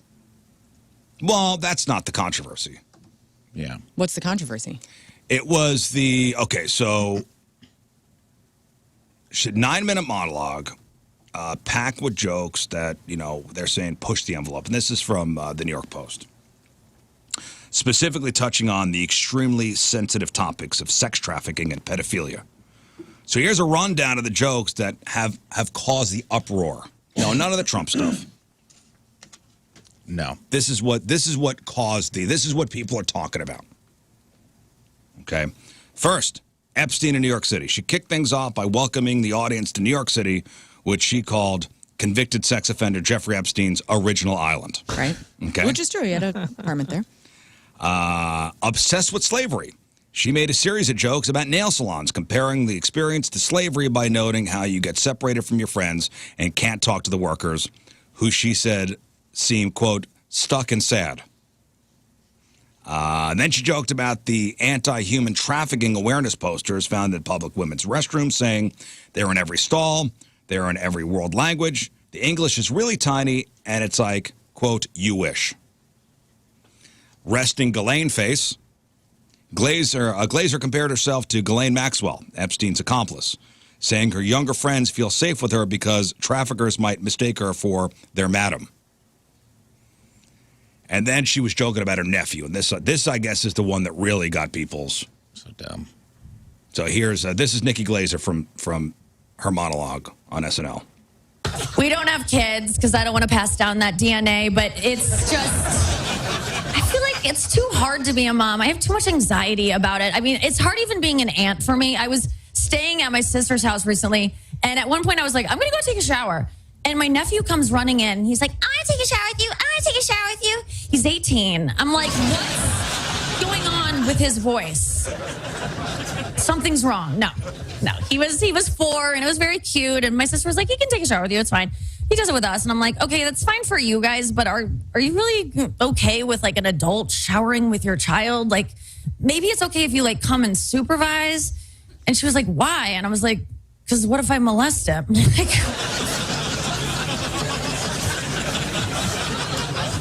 And she was like, would you? And I was like, no, I would never. That's disgusting. But that's what I'd say if I was gonna. You know, like they lie. That's it. That's part of it. Oh, you want me to keep playing? No, I'm just saying that was the beginning of it. Yeah. Well, she's not. Okay, let me. Trust anyone? I don't even trust myself. I don't want to go in there. How do you become a pedophile? You don't get to choose what you're into, dude. Oh yeah, this part. What if it's one of those things you don't know you like till you get in there and you're like, well, this is my thing. And then it opens up a part of my brain. No. I know that sounds crazy, but there have been so many things in my life that I've looked at and been like, that's disgusting. I would never do that. And now I'm like, pickleball's kind of fun, actually. So it's like, I don't know. Thank you guys so much. All right. So the whole joke was to set up the pickleball thing. Right. I mean, have they never watched her stand up before? Or maybe they haven't. Or my whole point is it's SNL. Well, yeah, this is getting people talking about SNL again. So a lot of people took to social media to express their shock and disgust. People called the monologue brain dead and disgusting. But did they really?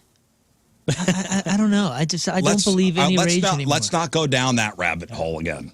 And you're right. The one that was proven right. Let's take it for its face value. Okay, let's just take it for what it's for what it is. Okay, without the this is all bots. Which fine, it may be. Like I was watching. You got me. Damn it. It may be. It's all bots. The monologue, like the next morning, I was watching it by myself, and I was like, "Ooh, she's going edgy." But that's who she is. Yeah, and I thought that's what SNL wants. It's supposed to. It does, right? Well, that's what comedy is it not? I mean, is it? Well, got people talking about SNL.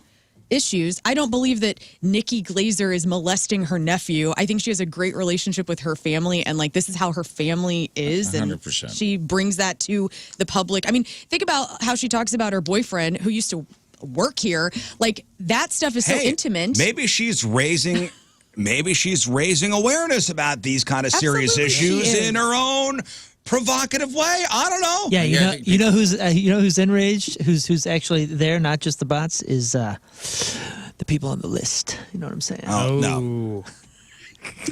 Yeah, and I think people also just like there are humorless. Can't say the word on the radio out there. There are humorless people out there that don't understand satire. They don't understand the point. If you do, I think if you look at it, the things like the human trafficking thing, she was making the point that this is something women have to worry about. Yeah, this is that something it's in the back of right now. every bathroom stall they go into. It's like, don't get trafficked. If you're getting trafficked, call someone. And because you didn't. The joke on the tail end of that was, what's in the stall at a men's restroom? Like, hey. Got anybody to traffic? Call 1-800-6969. You know, it's like basically just she's highlighting it she's not hitting you over the head with it. She's making fun of it, but it was like I think people missed the point of it. I also think that the people that would take to social media or to express their so-called outrage probably didn't watch the whole thing and probably heard she was joking about pedophilia. Yes. She was joking about human trafficking without any context. Right. And even the way I just went through those 4 Epstein in New York City, obsessed with slavery, trafficking posters, resting Ghislaine face, I didn't give you full context there. Right. Yeah. So I I'm telling you to go watch it. It's 9 minutes. It's a 9-minute. Go watch it before you, clutch your pearls. All of which are real world happenings that she was able to bring attention to, just like Chappelle did. Remember when Chappelle did his just a couple years ago, and it was like all topical stuff and all what's going on in the world, and people were like, that was the most brilliant SNL monologue we've seen in decades. Yes, but I think that's the difference between, and you're nailing it, I think people know Dave Chappelle. Nikki's breaking through right now to like the stratosphere of everyone being a household name. Nikki's just breaking through. And a lot of people don't know her yet, and they don't know her comedy. Everybody knows Chappelle. Everyone expects Chappelle to get up there and do it. And he didn't even go for laughs. He just kind of talked about, what was going on in the zeitgeist at that time. It was like a lot of the George Floyd stuff and a lot of the election stuff, and everyone was like, that was brilliant. But when she did it, I think a lot of people didn't know her, and they're just listening for buzzwords that make them feel like they're in the moral high ground. And then trying to take her down on Twitter. Of buzzwords, the thing that I was walking away with is how she got, I can't say it on the radio. She got the T word over? The T. Yeah, she got the T word through the broadcast. Really? Yeah, and I was like, wait a minute. I didn't know if it was harbor rules or what. Safe harbor after 10 o'clock. Yeah, I guess so. Is it really still? Is that what it is? Probably. Because it was not bleeped. I mean, we can all agree that no one is actually on Twitter anymore. No one's listening to anything that's happening there. That's not a real. It's just not a real place. I'm not slamming it. I'm saying that it's not a real place. I think people do listen to people on Twitter, and I think people do listen to people on Instagram and Facebook. Instagram and Facebook, yeah. I think I disagree. That's a pretty big megaphone too. I don't know. Yeah, it is. But I did have this conversation this weekend with some comics and some people in that world. I got to meet Greg Garcia, who wrote My Name is Earl and Raising Hope and Yes Dear and all these shows, and he was like, man, Twitter really just went off a cliff. Like when he changed it to X, he's like, it didn't have the intent. A lot of people got off, and he's like, it's about half and half now, like bot and human. That it's just like, yeah, but people still are on. Yeah, there. they do. People still. But they shouldn't. Yeah, but I think I'm not saying they should or shouldn't. I don't want to get into the bot thing. I just want to let's stick with Nikki Glaser. I'm not talking about that either. Sure. How did she do in the bits? Anybody? Oh, there was a great one. There was one where I think she was talking to all of her imaginary friends, and they were calling her Anna, and I thought that was hilarious. There was one. I didn't see. I'll be honest with you. I didn't see anything. I just watched the monologue. She did well, and my husband and I were talking about how she seemed very comfortable. It's the first time, like Rafe said, she's kind of going up to that atmosphere now. As far as all that pressure that she probably had, doing that for the first time, I thought she killed it. That's such a task. I always thought it was her style to kind of talk about serious issues in a satirical, joking manner. Yeah. But when people listen to only half of it, part of a bit, or read about it, there's no context whatsoever. Yeah, and then comedy. The thing I'll give Nikki credit for, because Tim Comedy was at the show's Friday night I was at, and then he was flying. He went there. He went because he wanted to see it, and she's prepared. Like a lot of the hosts you see go up there and do their monologue, they're reading off cue cards. They seem half-at. It's like they're already famous. They don't care. They don't need it. Like Nikki was a host that SNL could probably help her propel her to even, more visibility. And Tim was like, she's really working hard on it. She's taking it serious and really working hard and preparing. And I thought that showed in the episode. Her acting was good. She really went for it in the sketches she was in. She did great. Right. Total pro. Well, congratulations. Yeah. It's amazing. Good on her. It is. Good on her. All right, let's do Crap on Celebrities. All right, time to find out what's going on in the world of music and entertainment with your Crap on Celebrities. And it was a huge weekend. Obviously, Nikki Glaser hosting Saturday Night Live, and also the Rock and Roll Hall of Fame held its 40th induction ceremony Saturday night at the Peacock Theater in Los Angeles. Clips are making the rounds on Saturday night and Sunday morning. Got to watch a couple of those. Elected for induction this year were Bad Company, Joe Cocker, Soundgarden, Cyndi Lauper, The White Stripes, Chubby Checker, and Outkast. And they were inducted under the Performer category, which recognizes artists who have created music who have had impact. So you could watch it live, and I think there's going to be the edited, the televised version. When is that out? That will be out actually January 1st. Okay, and that so will you be could on have watched ABC. it live this weekend. Yes. And so let's start with Bad Company.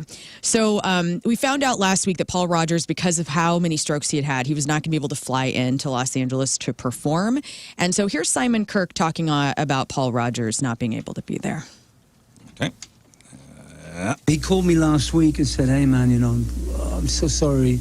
But he called Bryan Adams, who was great tonight. I thought he was absolutely marvelous. And the Hall of Fame contacted Chris Robinson. So we got 2 great substitutes, but I do wish he had been here, but I totally understand. And in fact, he got more publicity from not coming than he did then coming. Well, and so go figure. Here's the sad thing. So Simon Kirk's the drummer, right? Yeah. So the original drummer. So they had one guy. I know, everybody's dead. One guy from Bad Company, and I saw somebody make a pretty good point about this on Twitter, actually. Oh. Or on X. It's sad that they wait so long to put a band like this in because all the guys are dead or they can't travel. Well, Paul Rogers is already in with Free. And so he's had this experience once, but I would say most people know him from Bad Company. So it does. Right, suck. they wait so long to put these people in, and they can't. They're not there. Yeah, it's Sucks. dumb. Well, here is a snippet of Bryan Adams performing "Can't Get Enough" with Chris Robinson on guitar. Well, it's late, and I want love. Love is gonna break me in two. I'm gonna hang. It's Bryan Adams. Yeah. Gonna hang this is okay. up like That's you okay. do. Come on. All right. Thank you, very good. Thank you, Brian. Now let's move on to Soundgarden because, obviously another posthumous award being given to Chris Cornell, who couldn't be there. Jim Carrey gave the induction speech. He was joined towards the end by Chris Cornell's oldest daughter, Lily. And so here's a little bit of Jim Carrey inducting Soundgarden. That track was the ultimate example of Chris Cornell's prolific songwriting. It felt like he had given us an all-access pass to some monumental apocalyptic dream he was having. He had a deeply authentic presence. When you looked into his eyes, it was like eternity was staring back. He's talking about Black Hole Sun being such a prolific song. And here is Matt Cameron on being inducted for a second time into the Rock and Roll Hall of Fame. It's been sweet both times, but it's very special tonight that I get to go on with my band Soundgarden, who I joined in 1986. So it's sweet and bittersweet at the same time, but still very special and meaningful to me and to us. And here's Kim from Soundgarden talking about how Chris Cornell would have been so honored to be inducted. He wasn't big into awards and honors, per se, but he had experienced this when he inducted Hart. And his takeaway was he appreciated the enthusiasm of the fans and of the colleagues. And I think he really enjoyed that. If this opportunity were to have come about years ago, I think he would have convinced us that this is going to be a fun experience. And the camaraderie from your colleagues and the enthusiasm and love you'll get from the fans really is what makes it all worthwhile. And he convinced me of that, years ago. So it's all about the performances, right? So for Soundgarden, you had Jerry Cantrell, Mike McCready, and Taylor Momsen performing Rusty Cage. All right.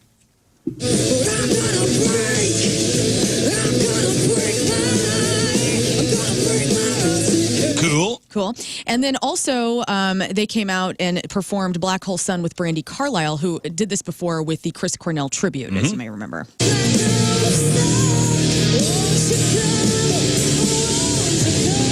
Cool. But the thing that got me, and I was crying all morning yesterday, guys, watching some of this stuff, was when Toni Cornell, Chris Cornell's daughter, and freaking Nancy Wilson of Heart come out and did this beautiful version of Fell on Black Days. Just when every day seemed to greet me with a smile, seeing spots fading. Now I'm doing tired. Now I'm doing tired. Beautiful. And and Toni Cornell looks just like her dad. She's gorgeous. And I was like, I was really moved because Nancy Wilson, Ann and Nancy Wilson loved Soundgarden. They grew up in Seattle too, and when this band started coming into what it was in the 90s, they were behind it all the way. And Nancy Wilson watching Toni Cornell while she's playing guitar, I don't know, there was just something so cool about it. I think back in the day, this would have been my wife's hall pass, Chris Cornell. Oh yeah. So we're having a fun spirited conversation over drinks on Saturday night. Who would your hall pass be? Yeah.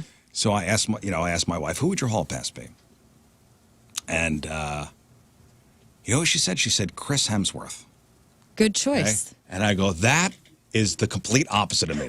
Chris Hemsworth in every single Stacked. way. In every single way is my complete opposite. Well, that's the point of the hall pass. I'm talking. He's got dry elbows as well. No, nothing's dry on that man. He's actually the guy that pantsed you in junior high. From the other side of the world, has muscle tone. Gorgeous. God. Oh, Good F, looking. yes. So beautiful. Blonde Did you hair, say tall, Judy Shendlin? shins, known for his shins. The pecs Has alone. shins. Yeah, I said has shoulders. muscle tone. That Long is hair, my short hair, complete whatever. opposite person in life. Who did you say? Judge Judy. As yours. I said Judge Judy. Okay. Good job. Have you seen the pictures of her going around the internet? No. Judy got some junk in the trunk, dude. Judy out the robes Look got up- some. Judy in a jumpsuit, You dude. made a good choice. We'll look it up.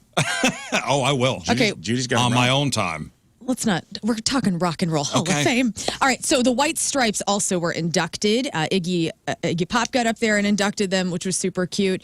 Meg White wasn't going to attend, and Jack White got up there and acknowledged Meg. Well, she's continuing on her 14-year hide and seek. She's still hiding. She is still hiding. But here's what Jack had to say about Meg White. I spoke with Meg White the other day, and she said that she's very sorry she couldn't make it here tonight, but she wanted me to tell you that she's very grateful to all of the folks who supported her through all the years, and it really means a lot to her tonight. So we also talked about young artists. I think we need proof of life. Like Is this a Richard Simmons situation? Take a picture with a newspaper. What? I'm not familiar. Like, what is the deal with her? Why I think is she has so crippling stage fright. Like, she won't even go up there to accept an award. No, So that's the rumor? Really? Like agoraphobia type of stuff I going on? just think if you may want to look that up, I just think she's just a very private. She's done. Done.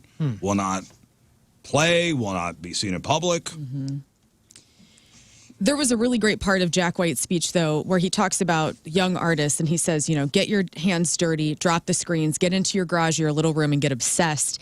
And he really focused on little rooms. And I thought that was such a beautiful way to describe creativity in itself. Like when you're young, you're in your bedroom or a cubby hole or something that you got growing up. And that's where like your creativity and your personality and different things that you invent in your heart kind of come forward. And Andre 3000, whenever Outkast got up there to accept their induction, he got really moved by that and talked about how Outkast also had started in a little room, and he was like very moved by that. But back to White Stripes, Olivia Rodrigo and Feist, they performed We're Gonna Be Friends by the White Stripes. Mm-hmm.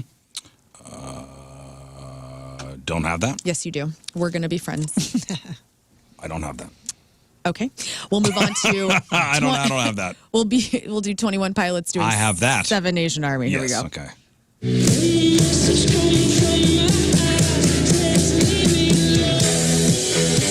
I watched this. This is cool. This is cool. That was cool. So anyway, it was a 4-hour, 20-minute ceremony. They did a tribute to Sly Stone, who died on June 9th. So Stevie Wonder, Questlove, Flea, Beck, and many others got up there and did Dance to the Music. Dude, isn't it weird to hear a professional clinical drummer doing White Stripes? Because it can't sound the same. It's that irregular. Right, because she was so rudimentary. It's just saying, like, Josh is so clinical that when you do the drums right with those songs, they do not feel or sound the same. They can't. It's this irregular drumming that kind of gives it its whole thing on top of the tone. It sounded good. It's amazing that those two guys can put out so much. Yeah, it sounds so cool, but I'm just saying, like, it sounds so different. Can't sound like the White Stripes without that kind of drumming. So if you missed it, the induction ceremony will be streaming on Disney Plus and Hulu, and then ABC is going to air it, a condensed version, if you like, the edited version, on January 1st. Did the Outkast guys perform? They or didn't. did they do a tribute? I didn't see if they did, but what is her face? Janelle Monáe. Janelle Monáe. She got up there and did Hey Ya, and it was spectacular. It was good. So good. I saw somebody did Bombs Over Baghdad. That was Tyler, the Creator. Tyler, the Creator. And he was amazing. I love that song. Dude, I didn't see that one. I've seen Outkast multiple times, and every single time I've seen them, it's been a 100% different sounding band. Really? We played with them in Japan, or we did an award show with them, and they had a big band, like 7 horn players. Mm-hmm. And, I mean, it was the most remarkable thing. And then I saw him here at what was that festival? Lou Fest. Yeah. I was there for that one. That was so good. Yeah, and Andre was like death metal screaming. Right. And, Huh. they had a couple awesome. like hype men Well, style. you were probably with them when Speakerbox and the Love Below just dropped in 03. Yeah, they just put it out, and they were doing, because they were alternating like which single they were on, and they Probably were The Way on You the Move. Big Boy I like the way you move. Did you ever see the Key and Peele skit of Why We Will Never Get an Outcast Reunion? No. It was, so I hadn't either, and Tim was telling me yesterday, he's like, look it up, and it's hilarious because Keegan-Michael Key is Andre 3000, and Big Boy is Jordan Peele. Jordan Peele, and Jordan Peele's like, Big Boy comes into a coffee shop and he orders just like a normal coffee, and then Andre 3000, Keegan-Michael Key comes in, he's dressed like a leprechaun, and it's like the reason that the band broke up because they were just entirely two different mental places. Yeah, dude. Hilarious. Look it up. I saw Big Boy by himself, and it was Big Boy by himself. Yeah. You know what I mean? It was like that's Big him. Boy. When you throw Andre in there, it is, He's I don't so know what we're wild. going to get here. Well, then I see like Salt and Pepper got in. Fine. Oh, and they were great. But like Styx is not in? How's Styx not in I the Rock and know. Roll Hall of Fame? Because they didn't write Shoop. What a man. What a man. How is Styx not in? Do I have Come Push on. It? I think I have some Push It Yeah. for you, some Salt and Pepper. Let's check this out. Sound nice, check 1. My mic sound nice, check 2. My mic sound nice, check 3. Are you ready? Rock and roll Hall of Fame. Salt and Pepper, Spinderella, let's go. Just throw your hands in the air and wave them like you just don't care. If you came to rock with Salt and Pepper tonight, let me hear you say, oh yeah. Oh, yeah. Fellas, Their how does it acceptance hang? speech was so good, too. Was Spinderella there? Because I don't. Spinderella was there. I thought there was lawsuits and stuff. No, I think everybody was on Oh, well, that's stage. nice. Everybody was there. Listen, Again, if I only saw bits Spinderella- and pieces. I didn't get to watch it live. If there could be peace in the Salt and Pepper camp, That's right. there could be peace everywhere. Then we all have hope. We all have hope. The Grammy nominees were announced on Friday. They include a name that maybe you haven't thought of to see in this context ever again. Bill Cosby. Fabrice Morvan of Milli Milli Vanilli.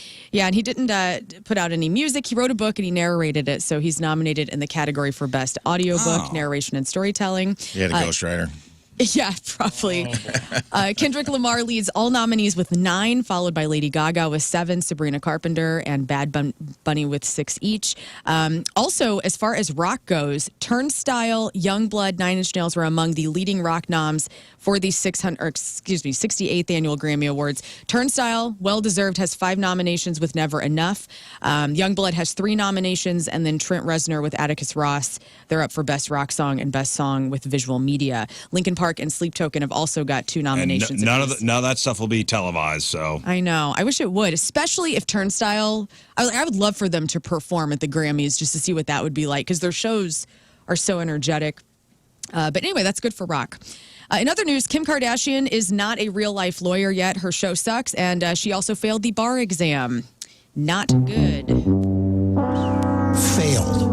She says 6 years into this law journey, and I'm still all in until I pass the bar. No shortcuts, no giving up, just more studying and even more determination. I still can't believe that TV show actually happened, like made it to the public. which one? Whatever the thing was that we were watching. yeah, Like the who? Ryan Murphy Somebody had to say, yeah, the one that's got 0% on Rotten Tomatoes. let's put that out. Right.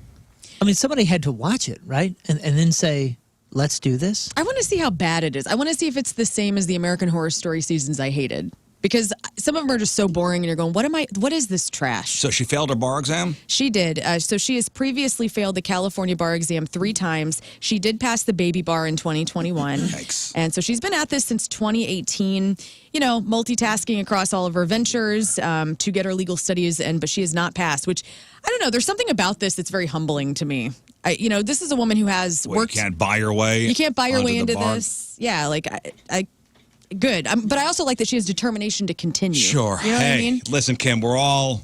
And also, like, my sister's pulling passed for the you. bar, and I'm so proud of her for that. Her first time? Yeah, her first time. That's amazing. That is amazing. And it's like, it just puts things in perspective. So, like, Kim does have billions of dollars, and everybody thinks she has it all, but she doesn't have the damn bar. In movie news, Predator Badlands had a huge opening weekend. So the movie outpaced expectations, opened to $40 million. It You brought loved in it, $40 right? million globally. Did you watch it? 40 mil, I did. What'd you think? Great. It's a Predator movie we've all been waiting for. I really, I liked it. It's a fresh take. It's the guy that took over, this Trachtenberg dude, did Prey on Hulu. Then he did this Killer of Killers animated on Hulu, and it was all leading up to this movie. And I loved it. Like 13-year-old me, this was the movie I wanted to come out since 1986. And I texted my friend, I went by myself this weekend, and I was like, first 10 minutes of Predator Badlands, we've been waiting about 25 years to see. So I think that, do you see the big news as far as the box office goes? Which part? Like the bad news? It's the bad news. Yeah, is it the Sydney Sweeney Yeah. news? So her Christie couldn't crack the top 10, just 1.3 million. And I was going to ask you this. Do you think this is because everybody wants their Sydney Sweeney looking like fly as hell? I just think Wait, what is this? Okay, so the movie is called Christie. It's about that boxer, the woman boxer who wound up killing her husband. Beating the hell out of her husband? I don't know anything about her. Was this second fight movie recently that's flopped? She 'Cause The Rock's survived flopped. she survived a murder attempt by her former coach and husband, and it's a domestic violence. It's a pretty serious movie. Never heard of it. It's interesting, very interesting. There was a documentary about the whole thing. So this Christie movie where Sydney Sweeney plays, Christie, grossed $1.3 million. It was released in 2011 theaters, so which means that each theater made an average of $649. It ranks among the top 10 worst openings for a new release on more than 2,000 screens. I think she's trying real hard to do what Charlize Theron did with Monster, where you took a gorgeous woman who's extremely talented and you uglied her up and you had her play a serial murderer, and she killed it. That movie's incredible. I don't know if Sydney Sweeney's there yet. I think it's a good story. I don't think she consciously was like, I'm going to ugly myself up. I think it's a good story. I think she probably wanted to do a role where her boobs were not the focus. Yeah. Whether she is or she isn't the real deal here as far as this movie goes, the comparison to be made is Monster came out when the theaters were crushing. And I don't think this type of movie is going to ever do well again in the theaters. This is a biopic. Yeah. That's what I'm saying. These are Netflix movies. I want to watch this at home on Hulu. That's a good point. I could see this being a Netflix release. If you're going to the theater, you're going to see Predator or a Star Wars movie or whatever the giant thing is that you... All the bells and whistles. I just think that the Springsteen movie, ain't nobody talking about that no more. Right.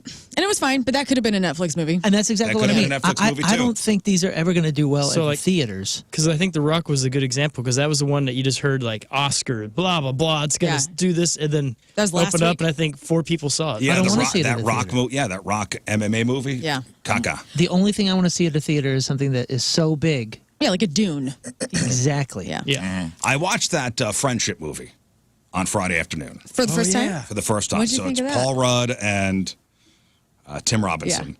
It was an A24 movie, so I went into it knowing that. It was good. It was fine. Yeah, it was let's fine. watch. It was fine. Be honest. No, I'm It was being fun. honest. There was some I talked to moments Moon that after. I really laughed at when he's got the cart full of drums that he has to go away. yeah. I was cracking up. And I warned you ahead of time. I go, you just have to go in knowing it's never going to take the happy turn you think a Paul Rudd movie is going to take.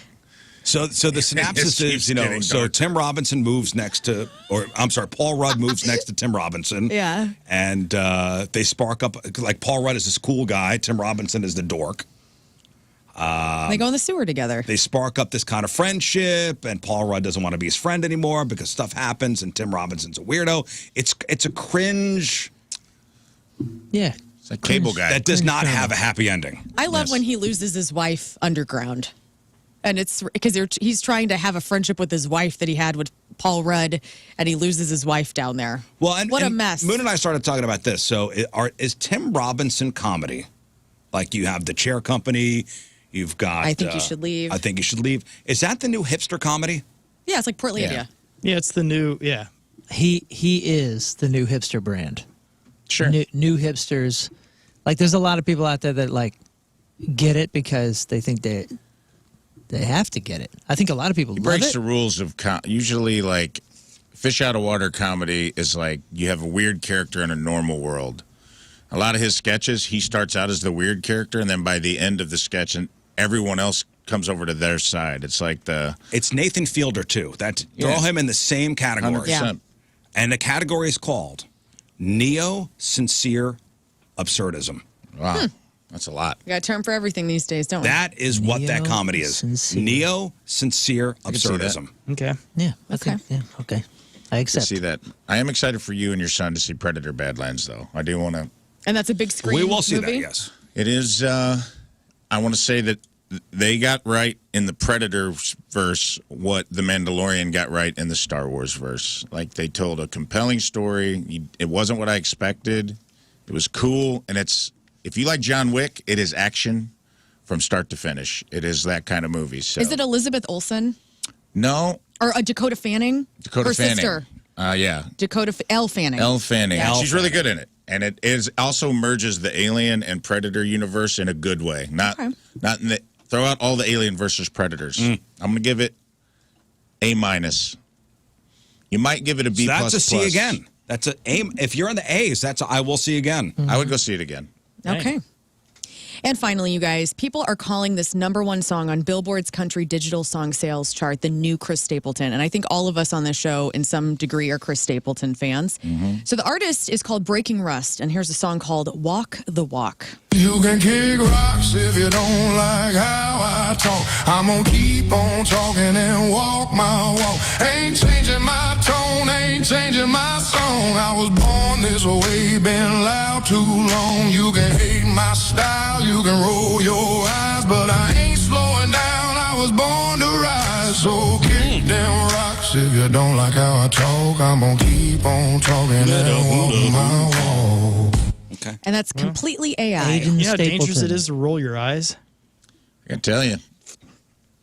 Got goosebumps? Pretty good. I close my eyes, I let it happen.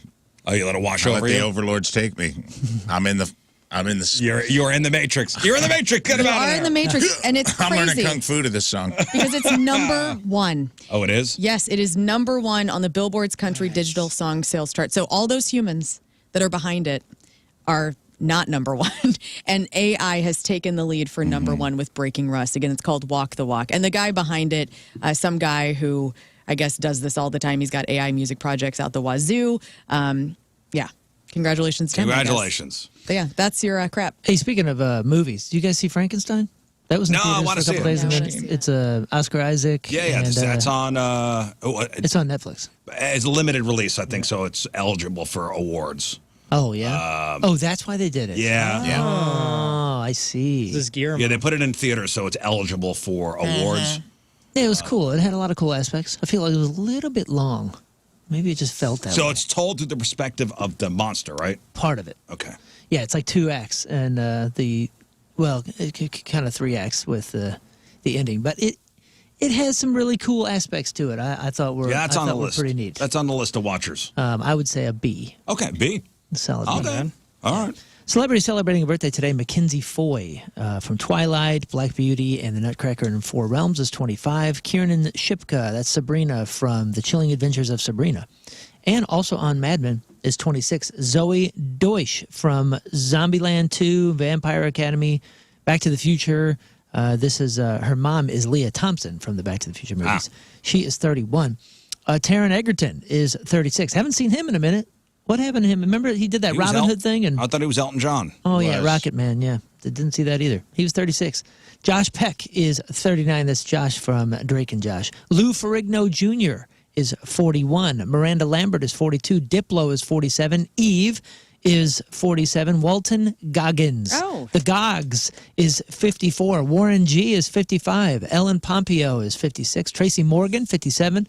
Mackenzie Phillips is 66. Sinbad is 69, friend of the show. Oh, yeah. And Tim Rice, the lyricist for Evita, Aladdin, The Lion King, Jesus Christ Superstar, and Joseph and the Amazing Technicolor Dreamcoat is 81 years old today. All right, today's porno birthday, which is being brought to you by Patricia's, where fun and fantasy meet, is Sammy Rhodes. And today's birthday girl, Busy. 754 fine films. Wow. She was in Ain't Nothing But a V Thing, American Sorority Slots, Belladonna's Party of Feet 1 and 2, Boot Camp Booty, damn, she's a lesbian, Happy New Rear, No Boys, Just Toys, Rendezvous in Malibu, and Who Can Forget Her Role. In 2010's Welcome to Tuna Town. Sammy Rhodes is 42 years old. That's your porno birthday. Those are your crappy birthdays, and that was your crap on celebrities. Hey, we'll take a break, but before we get to the break, Moon, if you would, I'm putting this on you right now. Do you have the Pick'em Challenge results? I do. So Week 10, NFL. Big results, dude. Another weird week. Another weird week? Yeah, a lot of people. So Rizz Show Fastlane, we are up 5-4 in the overall competition. It seems like the Fastlane guys have been mounting a comeback. And a bit too close for comfort, in my opinion. But we are doing well. Much better than last year. Much better than last year, where we had the thrilling come from behind, almost won it last year. I'll tell you what. Week 7, we were up 5-2, and we've now and they've clawed their way back to a 5-4. Yeah. So Week 10, Moon, if you would, how do we do? Well, in this room, your leader, me, with 10. Oh, very nice. Followed by Scott Rizzuto with 9. King Scott also had 9.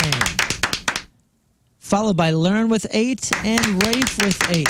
Okay. Tied for third. Okay. So that's 44 total. 44 total points. 44 total. And now I will say, in this room, the two last place people, Learn and Rafe, are tied. They have different picks for this evening's Eagles versus Packers game. The Packers are at home, and Rafe has the Packers, where Learn has the Eagles. Yeah. So there will be a loser. A definitive loser come tomorrow. None of this. Regardless of score. 2 shots, 2 people. Yeah, regardless of score. Right now, the line on that game is... I mean, it's got to be pretty 50-50. It was, because I almost picked the Packers, but I went Eagles. The Packers are giving 1.5 points.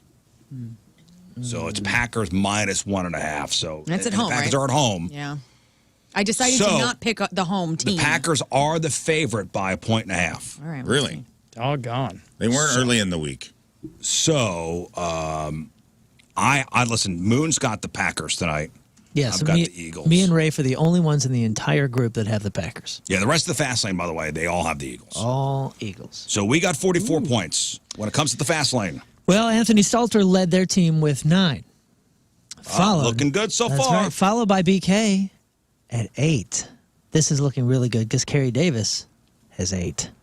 Jamie Rivers has 7, and Andrew Marsh has 6. That only totals 38, so it doesn't matter. Oh, yeah. Doesn't matter. We won. Rizz Show takes Week 10, 44-38. Great. So even if the Packers win or the Eagles win, it doesn't matter. All right, we'll go Eagles. So a decisive Rizz Show win for Week 10. Put it down. 6 wins, Rizz Show. 4 wins, Fastlane. Wouldn't even be in this Outstanding. predicament if it wasn't for the Jaguars. Great. Oh, you? Yeah. Yeah.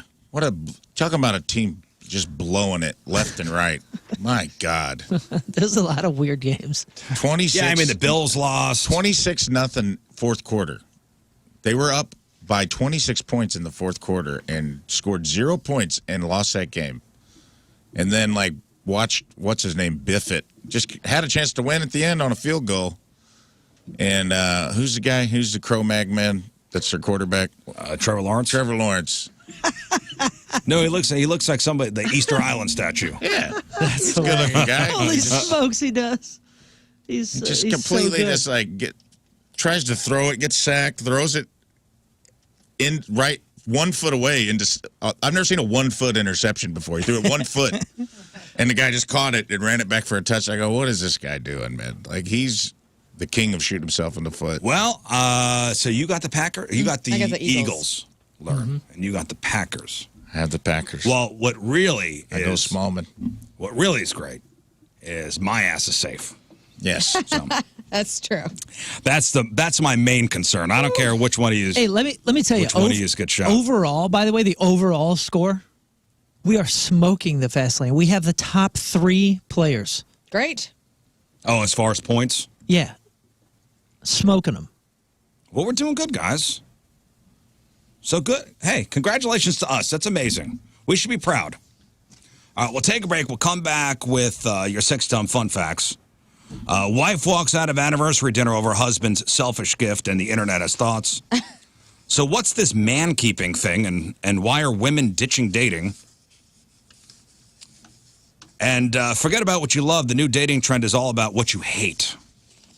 Oh, how excited are you? Yeah, great. I'm thinking about jumping back in the dating pool. I forgot during Crap on Celebrities, we should have talked about this. Grand Theft Auto 6 again delayed. So the release again delayed. So if you're a gamer, you probably heard the news and thought, oh, here we go again. Grand Theft Auto 6 has been delayed again. Does anybody care anymore? Scott does. Scott's the biggest GTA fan I know. Yeah, he's very concerned. You've been waiting for this forever. So he's on the phone right now. So here's a quick timeline of this whole thing. So February of 2022, Rockstar Games officially confirmed, yes, we are working on GTA 6. Late 2023, the first trailer drops. Wow. 23? Late 2023, first trailer drops, breaking YouTube records, introduces us to the main characters, a couple named Jason and Lucia, and confirms the game is set in a fictional kind of Florida city. The trailer promises a 2025 release. So then the first delay happens. Rockstar later pushes the day to May 26th, 2026. Fans get excited about this one, noticing it was the date of the real-life Bonnie and Clyde funeral. Oh, my goodness. Okay. Since the main characters in this new one are based on Bonnie and Clyde. Oh, they are? Oh, okay. I was like, are we just stretching here to find something fun? Yeah. And that cool-ass date was not meant to be. The game has been delayed again. To November 19th. J. Edgar Hoover's birthday. I don't know the significance of November 19th, but November 19th, 2026 is the new... National Avocado Day. Who knows? I don't know what November 19th is. So I'm not sure why the delay. But, they're still making a ton of money. Rockstar is not hurting for cash. GTA 5 is the second best-selling game of all time, even 13 years after its release. And GTA Online, so I guess you could play online? Yeah. I tried it for a second. It's made $8.9 billion online. Wow. Billion? Billion. Oh. $8.9 billion online. Guys. Not bad. The game is now coming out on National Play Monopoly Day. That makes sense. National Use Less Stuff Day. National World Toilet Day. And National Camp Day. International Men's Day. Whoa. What? That's what I did. Lots of chicks play it. I don't know what the reasoning is. I'm not reading anything here. So it's coming out in November. Doggone it. Of next year. It's also National Carbonated Beverage with Caffeine Day. That could be it. This means I have about 6 extra months of time to work. Maybe for all you geeks drinking Mountain Dew and playing GTA. That's it. That's it. That's it. All right, let's do 6 dumb fun facts.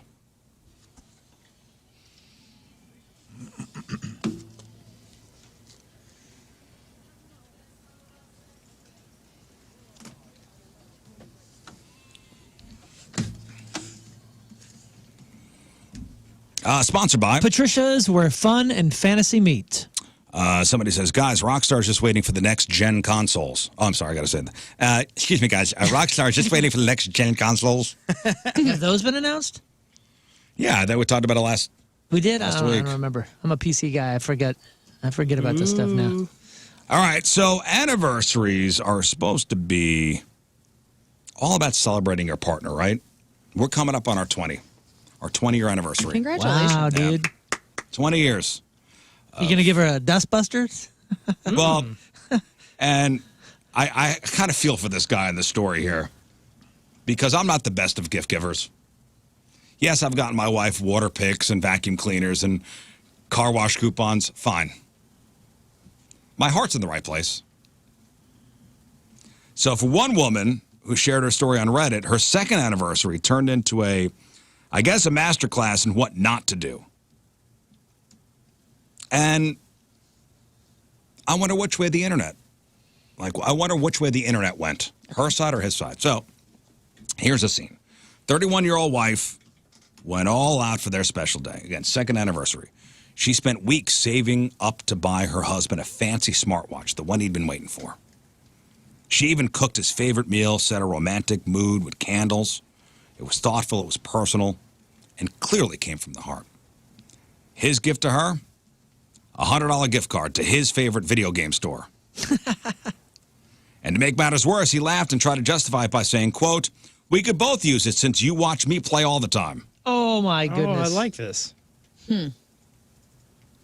Somebody's having a good time with his own jokes. Now, as you could probably guess, she was crushed when she told him how she felt. He called her ungrateful. Wow.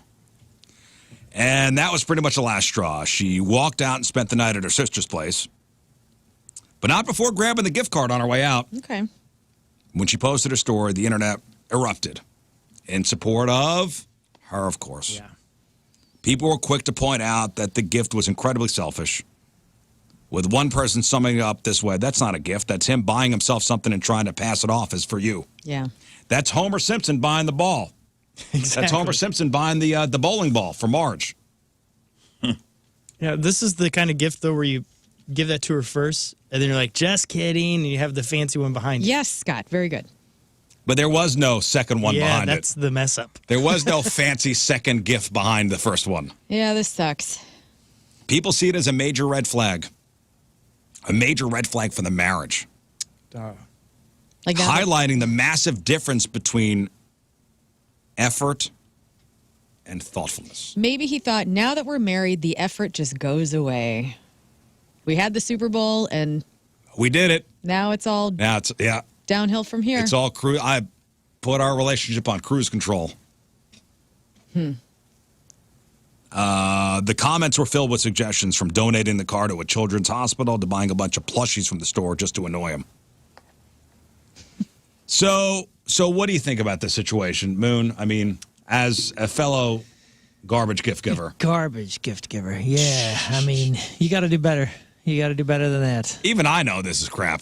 Yeah. I mean, sometimes you have to accept It's a Game Boy. that looking like the a-hole and looking like the dude that didn't do it in time and didn't think about it and didn't think about anybody else is better than trying to pass off a gift that you know is only going to explode.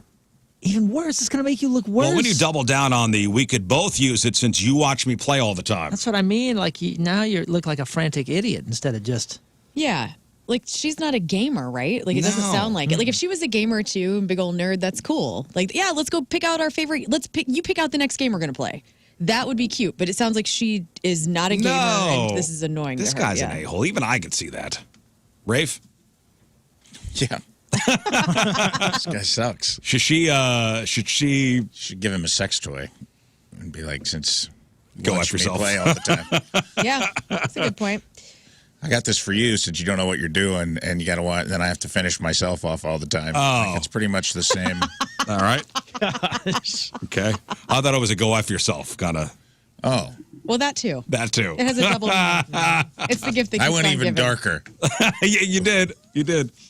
So what does an expert think? An etiquette specialist weighed in, saying the real problem wasn't the gift's price tag, but the complete lack of thought behind it. While she agreed the wife's feelings were totally valid, she also pointed out that walking out might not be the most productive solution here. Mm-hmm. It almost sounds like something that somebody gave him that he was like, oh, I got to give you something. crap, Yeah, it's our That's second a good anniversary. point. It was in his He found wallet it from- already. It was Christmas last year. He's like, oh, I forgot about that. Yeah, what She if gave it's it to got him. what if it's Yeah. got $42.16 on it? You know, it's already been used for the last year. The etiquette expert suggests this could be a wake-up call for the couple to work on their communication. Didn't one of us get a gift card in the last couple of years that wasn't full? Do you guys remember that? Somebody in this room. Like a used one? $5.12. Yeah, it was like, left on I got a $25 whatever, and I went to use it, and there was $11 on it. So, right? Didn't that happen in this room? Maybe I got you an $11 card. Oh, boy. I believe Man, I it. said, I will. Yeah, this is to Red Robin for $11. You got me $11 Red Robin gift card. That is a good prank to do on your friend for Christmas. It's like, hey, dude, here's a Red Lobster gift card, and it's got $1.12 on it. Which is right. $100. Right. And then, so you go and you give it to the wait staff, and they're like, I'll take the Admiral's Feast. Whoa! Sure, there's $1.12. Do you want to use it all? That is brilliant. Excuse me, Garcon. Yes. I have this I have this $100 gift card. I'll Sir, be that's a premium side. I don't think that's going to be a problem today. Whoa. Slide it across the table. I believe I will have the asparagus. I'll try 2 appetizers. Have whatever you guys want. Sir, there's $1.12 on this card. Damn it. Did you want to save some, or do you want to use it all? Do you guys accept washing dishes too? No, you're going to jail. The nicer the place, the funnier the bit. Oh yeah, Charlie somebody's Gito's somebody's gift card getting for $7. somebody's getting a $5 Annie Guns gift card. Heck yeah. I swear it happened. I swear, dude. It wasn't for me. But it's still hard to argue with the final sentiment shared by one person who commented on the story bluntly said, "Your husband knows who really ruined your anniversary, and it wasn't you. So do better. Do better.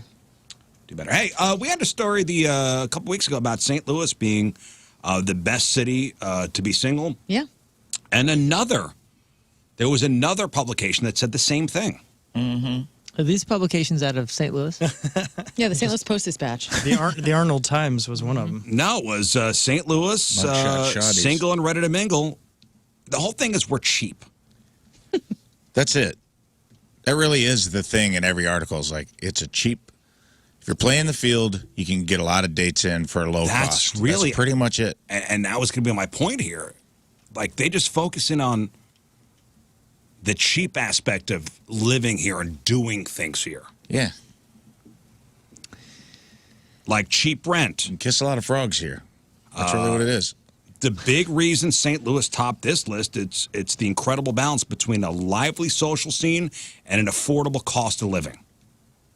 So cheap rent, decent income, nearly half of the population is single, free things, whether it be the city boasts its own version of Central Park called Forest Park. Whee! The St. Louis Art Museum, the museum, the History Museum, the Zoo, the Science Center, the Muni. The city has a very robust food scene as well. Great local breweries, walkable neighborhoods like the Central West End. And now they write the reality check. Of course, no city's perfect. St. Louis has also been called the murder capital of the U.S. By some. Yeah. By some. By statisticians. Yes, that was the sum I was referring to. I would say even a bigger issue than the murder part is the fact that everybody here knows each other.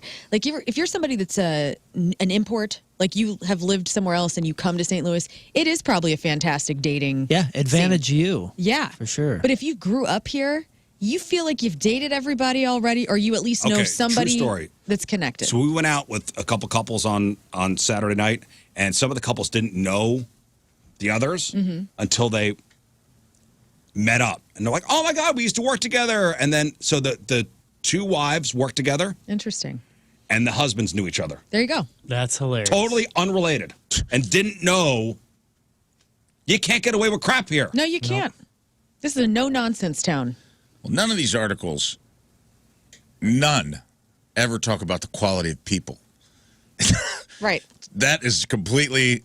What are you saying? It's just about, yeah, like, hey, Rafe, what are you saying? What I'm saying is, what like, are you saying? Please, it's like expound. best city to be single in, but it doesn't say anything about the people you're dating. It just says you can afford it. It's basically like, I mean, what I said earlier, it's like you can kiss a lot of frogs in St. Louis. You can go out and be like, nope, this ain't the one. But it's like, I'm out $40. No big deal.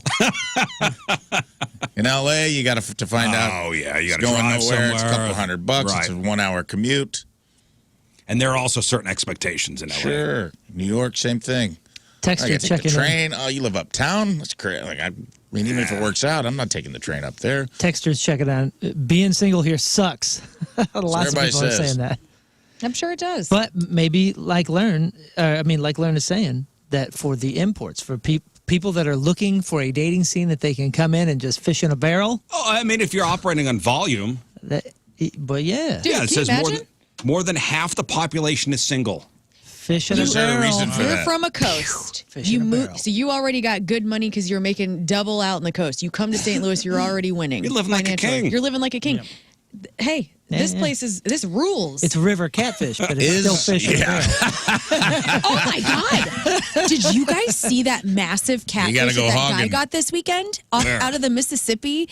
It was I'm not kidding. Like, this thing was 5 feet long, some 200-pound catfish. This That guy's was a out. body. Careful, your Southern Illinois is showing. I know this dude. You're getting a little too excited I'm about excited. this catfish. He didn't have to noodle for it. Like, he actually caught this damn thing. I guess he goes out on the Mississippi and fishes at night, which sounds extremely murderous to me, but whatever. That's good catfishing. But this dude yeah. picked this thing up. Gosh, where was this at? This was on Catfishing's a Facebook. good fishing because you don't even hold the pole. That's how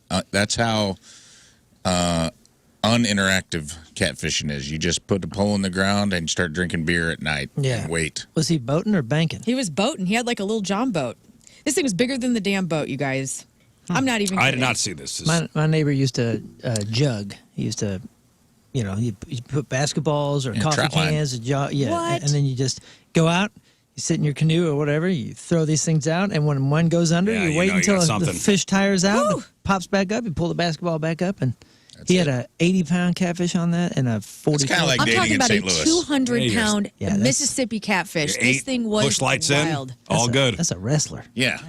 That's basically the dating scene in St. Louis. You just described it. That thing was the size of my body. You throw a basketball in the Mississippi River and you get drunk and wait. And wait till she tires out. Wait till she tires out. Yeah, exactly. And then pull her up into the boat. Go That's pretty fetch. much it.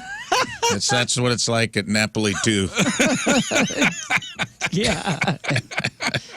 Oh man, That's somebody said I seen it. Learn they were caught right by the arch. Yeah, it was right under the arch. This guy took a photo. It was cool. That's wild. That is cool. Well, so Don't eat it. Oh, God, no. take this for what it is. Single and ready to mingle without bringing the bag. St. Louis might be your city. Now, listen, I take it as aside for the mention of us being the murder capital of the U.S. It's bad. It's nice. We survive. You Yeah. can too. It's fine. You Let's looking start to- including the metro area in that stat. You looking for cheap rent and places with food? St. Louis. St. Louis. Head on over. St. Louis. and They got- a lot of people who. They got There's reasons they're not in relationships. Yeah, I was gonna say, they There got- is a reason we have the most singles. they got 50% of the locals that hate one another and don't want to date them. So That's right. fish in a barrel. Come on over. Have you noticed a trend lately, or maybe even felt it yourself? More and more young women seem to be quiet quitting relationships and choosing to stay single. It's not because they don't care, but because they're exhausted. And a new term has popped up to describe a big reason why. It's called man-keeping. So what is man-keeping? In a nutshell, it's the invisible, often exhausting emotional labor women perform in relationships with men who struggle to manage their own feelings. This goes both ways, man. Right? Of course. But it's it not goes both 50-50, ways. though, I would say. I think men probably are worse at it in general. Don't you think? The article gives a couple examples here of what man-keeping is. One woman, Sarah, found herself comforting her boyfriend and helping him find the words for his feelings after he cheated on her. Oh, wow. That's some extra work. I'm not sure that one's worth keeping. He wasn't sorry. He just didn't want to feel ashamed anymore and experienced or expected Oh. her to fix it for him. Oh, he's not worth keeping. Well, he didn't say the words, my bad. That always solves everything. Another woman, Ava, was a couple months into dating a guy when she realized she had no idea how he felt about her. She used to be the type to push her, for emotional conversations, but now she stopped asking. She's already tired. Yeah.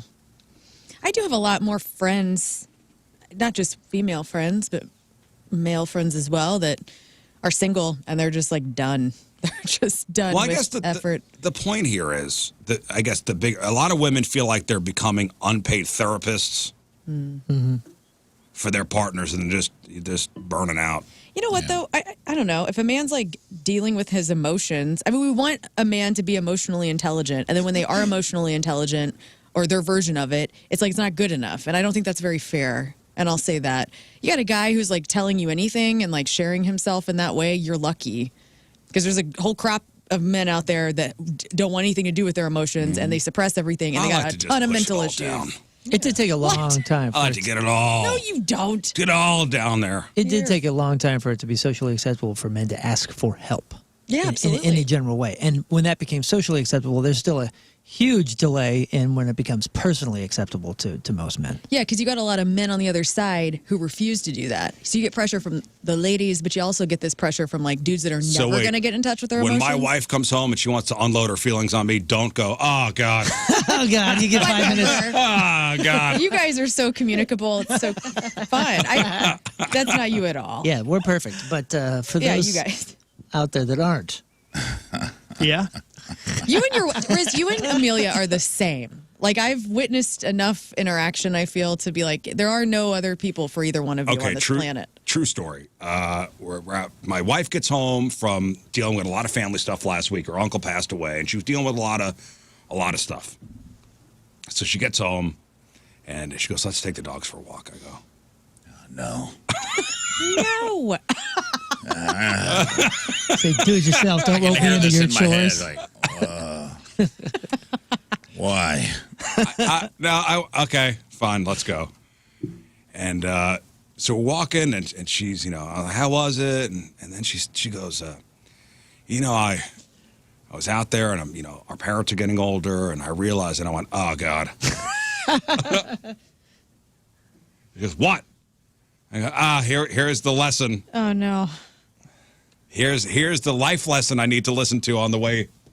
She's on the way right. walking home. I know. I saw a thing yesterday. My friend Kat, she sent out this meme because she's mom, and she said, if you're lucky enough to have the people who held you as a baby and then your babies that you held at the same time, this is such a weird, eclipse of your life that it will be gone soon, because, our parents will all die. That's how it's supposed to go. I know. These are dog walking thoughts, by the way. This is the same kind of conversation we have when we're dog walking. I know, and I was not in the right headspace for it. Well, that's your problem. It was my problem, and you were 12 martinis deep and had punched a hole in the drywall. No, this was Friday after. This was Friday. How did you respond? Friday evening.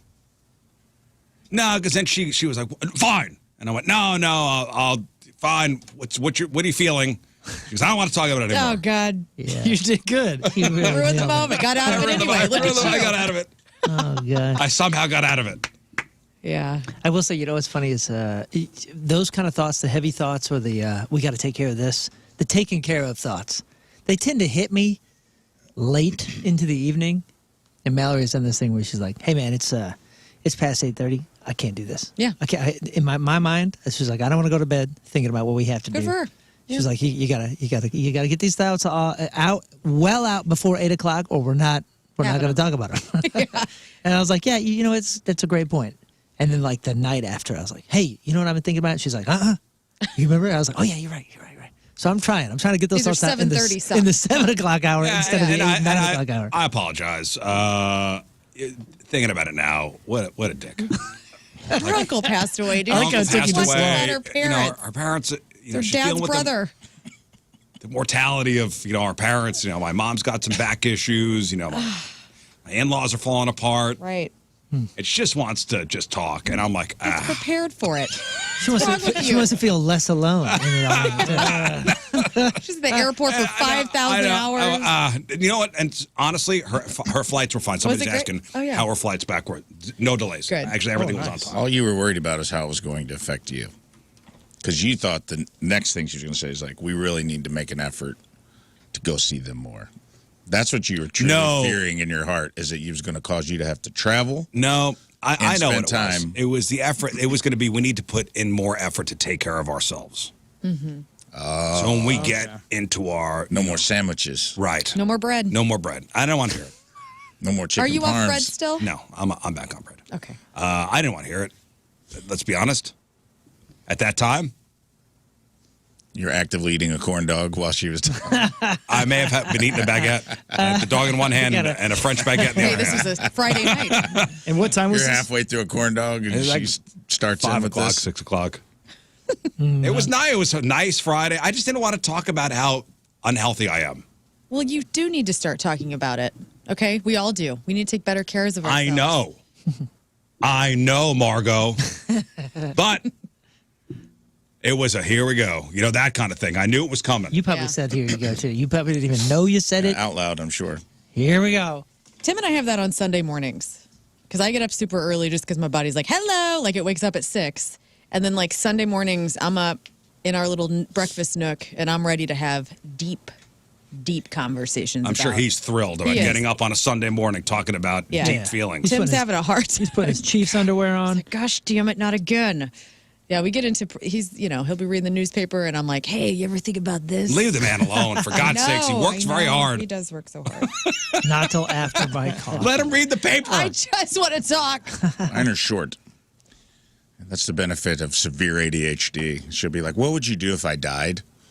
And I'll be like, she's like, who would you date? And I'm like, because I was thinking about this conversation we're having, and I'm like, if you pause long enough, she'll get another question. It won't even, no, she'll just wander out of the room in the middle of an answer. You go, well, and you just look like you're thinking, and then you don't have to be answer. there for her. She can't be in her own feelings. She'll just be like, I can imagine learning that move and going, I'm just going to say, well, look at the ceiling. you know, scratch my I've chin, given wait for her that to walk quite out. a bit of thought, and you know what I've really come to the conclusion. By the time I get to conclusion, she's scrolling. Right. She's on her phone, and she's like, oh my God, look at this meme. And I'm like, we're out of it. But I did think about it. Like she asked me that a couple weeks ago. She said something about they almost had a wreck or something. She's like, oh my God, they were gonna die. What would you do if I died? And I'm like, I don't know. It'd be horrible. And she's like, how long would you think it'd be till you dated? And I'm like, I don't know. I'm like, I can't even imagine, like a month at least. But I was like, I can't even. No, I was like, I can't even imagine. Like you were talking about like dating in St. Louis, and I'm like, dude, can you even imagine dating again? No. At our age? Nope. I don't even want to. I would probably just be. I get why people are done. I would probably be like, I'd be done. Yeah. For a while. I'd probably just be chilling. To the woods. To the Into woods the I woods. go. Into I'm the dating woods. this knothole in this tree. Yeah, load up And the it's heart, a dude. serious. We're going steady. All right, one more thing here. You know the classic like first date questions, like what's your, trying to get to know each other. Like, what's your favorite movies? What kind of music you into? Are you a dog person or a cat person? So forget about that. Gen Z has a new, delightfully chaotic way to figure out if you're compatible, and it has nothing to do with what you like.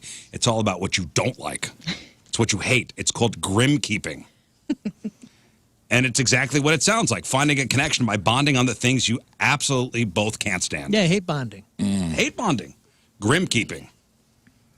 So think of it as building a relationship on a solid foundation of shared pet peeves. Grim keeping? Grim keeping. No. Erase.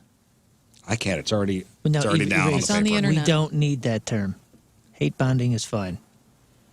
So instead of matching over a love for, I don't know, kayaking, you match over a shared hatred for people who clap when planes land. Well, This is something you can get behind, I feel. I can. Yeah. I can. Instead of bonding over your favorite TV show, it could be loud chewers, raisins and cookies. I don't know. I love things we yeah, me too. Things we don't like together.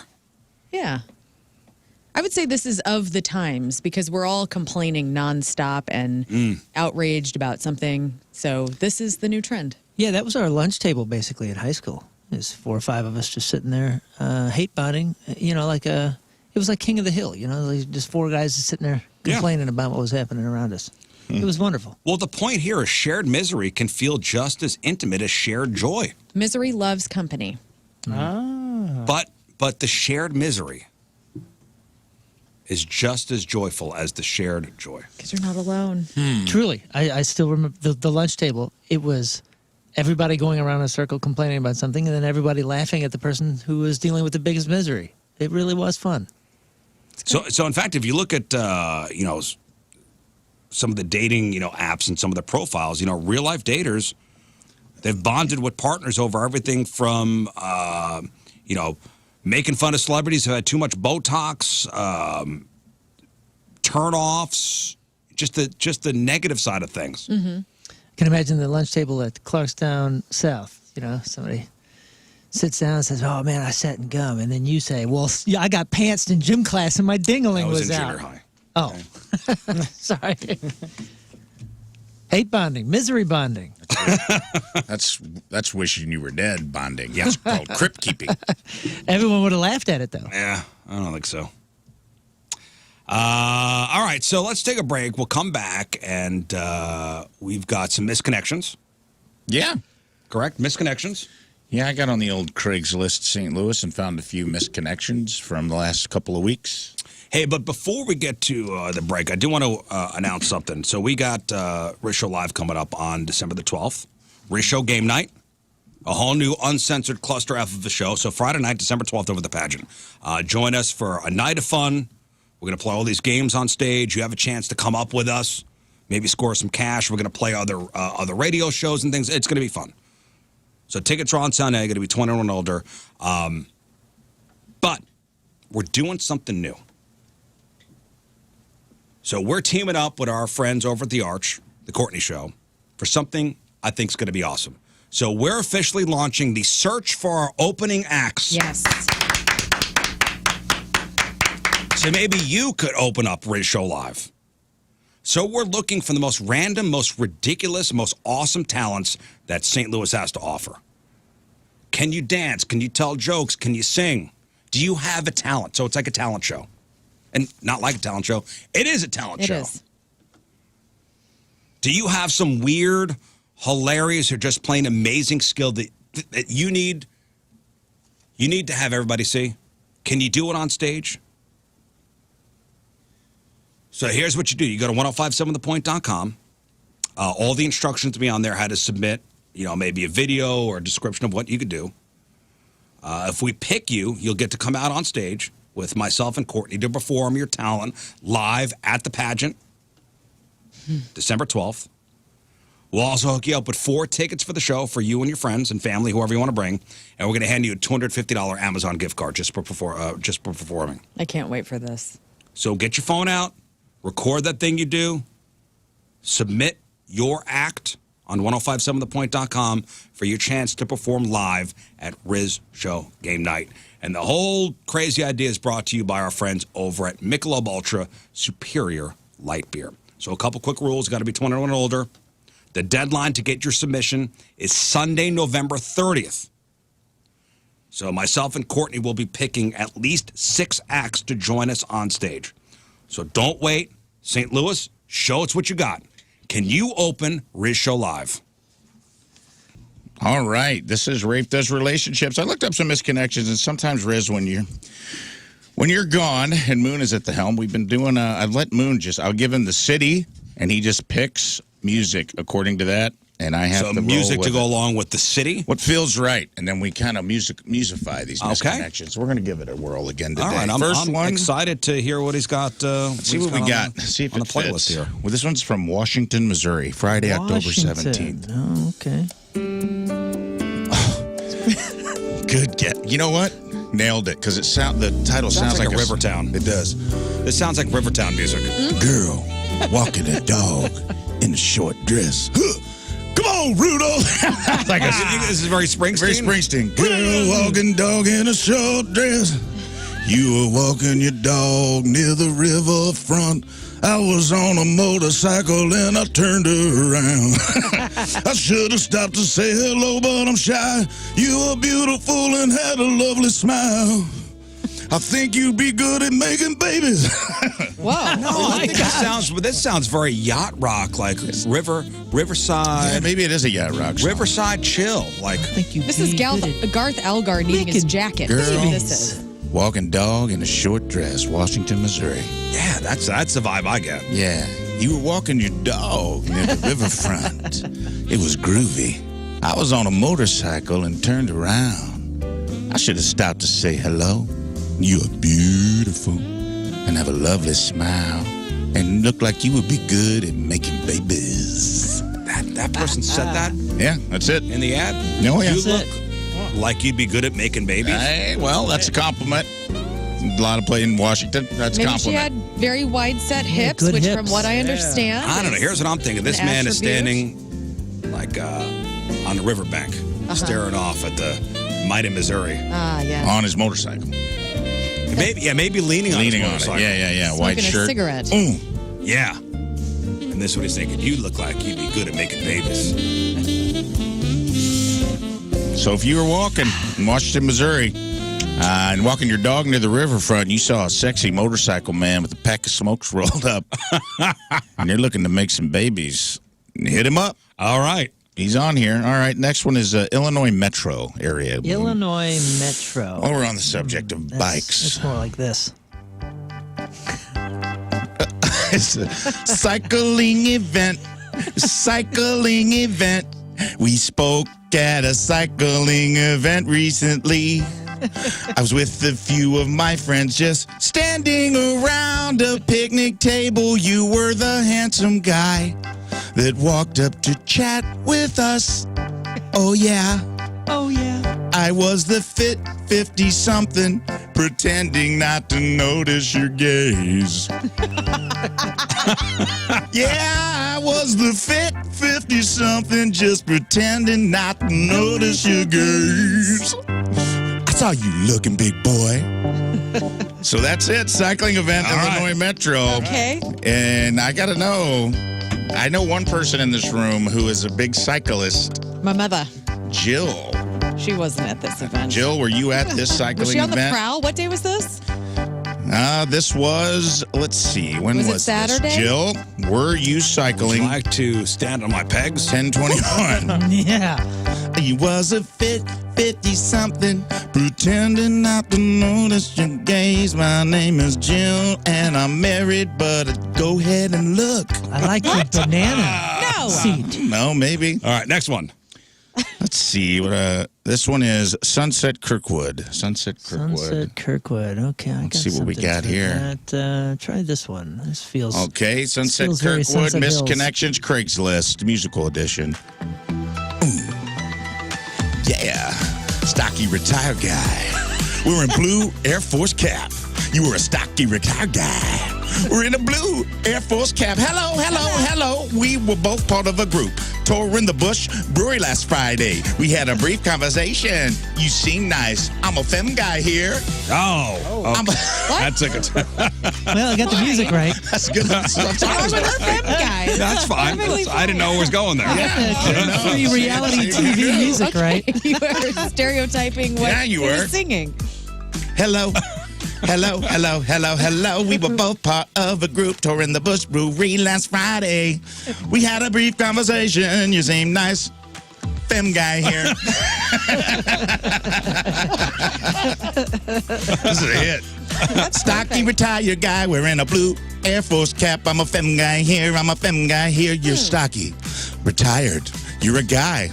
And you love the Air Force, and I'm a femme guy, and I love you at the Bush Brewery. We were about 3 free Mick Ultras deep, and I wanted you to be deep in me. I'm a femme guy here. Oh, femme guy here. Okay, I added some of that. I didn't know it was a man for man. I didn't either. Oh, You know what? I like when we don't find out to the end. Yeah, the big reveal. I like when we don't find out to the end. So if you're a stocky retired guy wearing a blue Air Force cap and you were at the Bush Brewery and you had a good conversation with a feminine man, he's interested. All right, we got time last for one.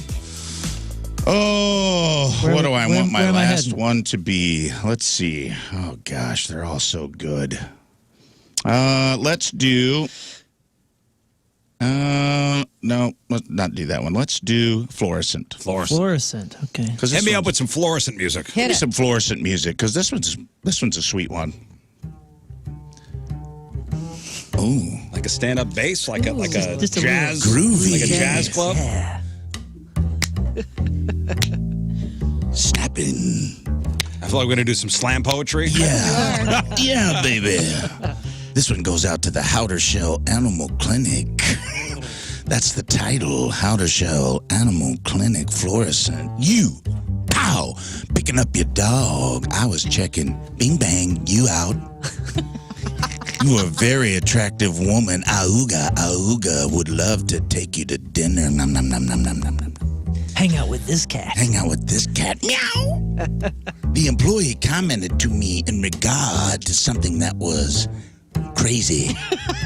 What was it? You'll know, and I'll know. Tell me, so I know it's you, baby. Bing bang. What was it, like cat hemorrhoids? What's Howder Shell Animal Clinic. You were picking up your dog. I was checking you out, that is.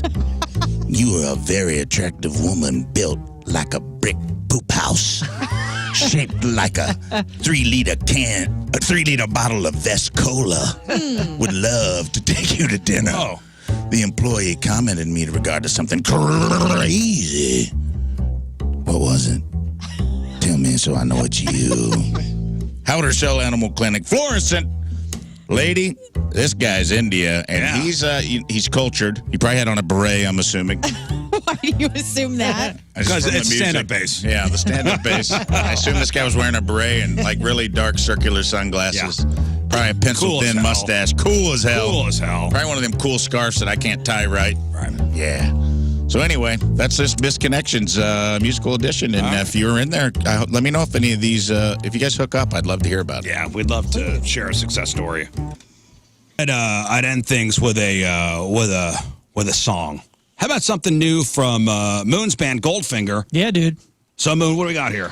We got a new single. It's called Chasing Amy. So we did Freaking Out a bit a couple months ago with Mark Hoppus. This is a new one called Chasing Amy that is, straight up punk rock, dude. Every little punk rock move from the 90s got a little bit of a throwback, and it's going to be on our new record that comes out in January. Is this available for... This is out. It came out on Friday. Spotify's or yeah, wherever you get your music? I think the video drops today, but it is everywhere as of last Friday. So video drops today. Some punk music for your Monday morning. Enjoy Goldfinger, Chasing Amy. Let's go. All right, that is it for us.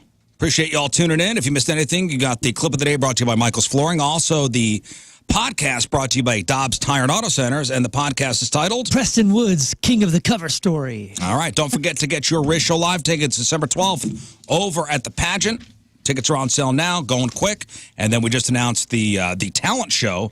So if you got a unique talent, we want to know about it, and maybe you could open up Rizz Show Live. All the details at 1057thepoint.com. Brought to you by our friends at Mick Ultra. Moon, what else? Listen, if you grew up listening to Rage Against the Machine, if you remember the first place you were when you heard a Rage song and how it kind of changed everything, you got to come see us do Rage Against the Machine, me and my best buds, with My Posse in Effect, November 26th at the pageant, thepageant.com. Also, I will be at Hot Shots and Arnold on Thursday for Thursday Night Football from 6:30 to 8:30. Put it on your calendar because we're going to fight Marsh and the Fast Lane. Yeah, it'll be their first loss of the week. Yeah, for sure. For sure. You mean our fight, our fist fight? Yeah, of course. Learn. Come see my band, Lane Narrows, open up for Clapton Chronicles. If you're an Eric Clapton fan, we're doing this show on November 22nd at Del Mar Hall. And it'd be great to see you. And if not, follow me on the socials because I got cute cats. Thanks.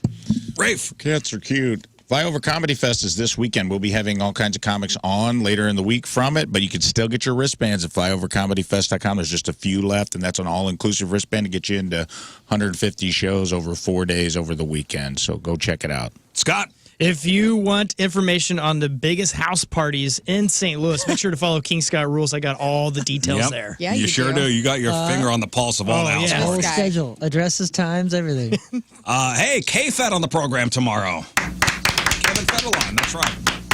So tune in for that. All right, we leave you with a selection from our Teamers Member the Day, brought to you by Hot Shot Sports Bar and Grill from Hazelwood, Samantha Bayer-Carter. That's our Teamers Member, and she wants to hear this song. Have a great rest of your day. We'll see you tomorrow. Bye. Bye. Energy up.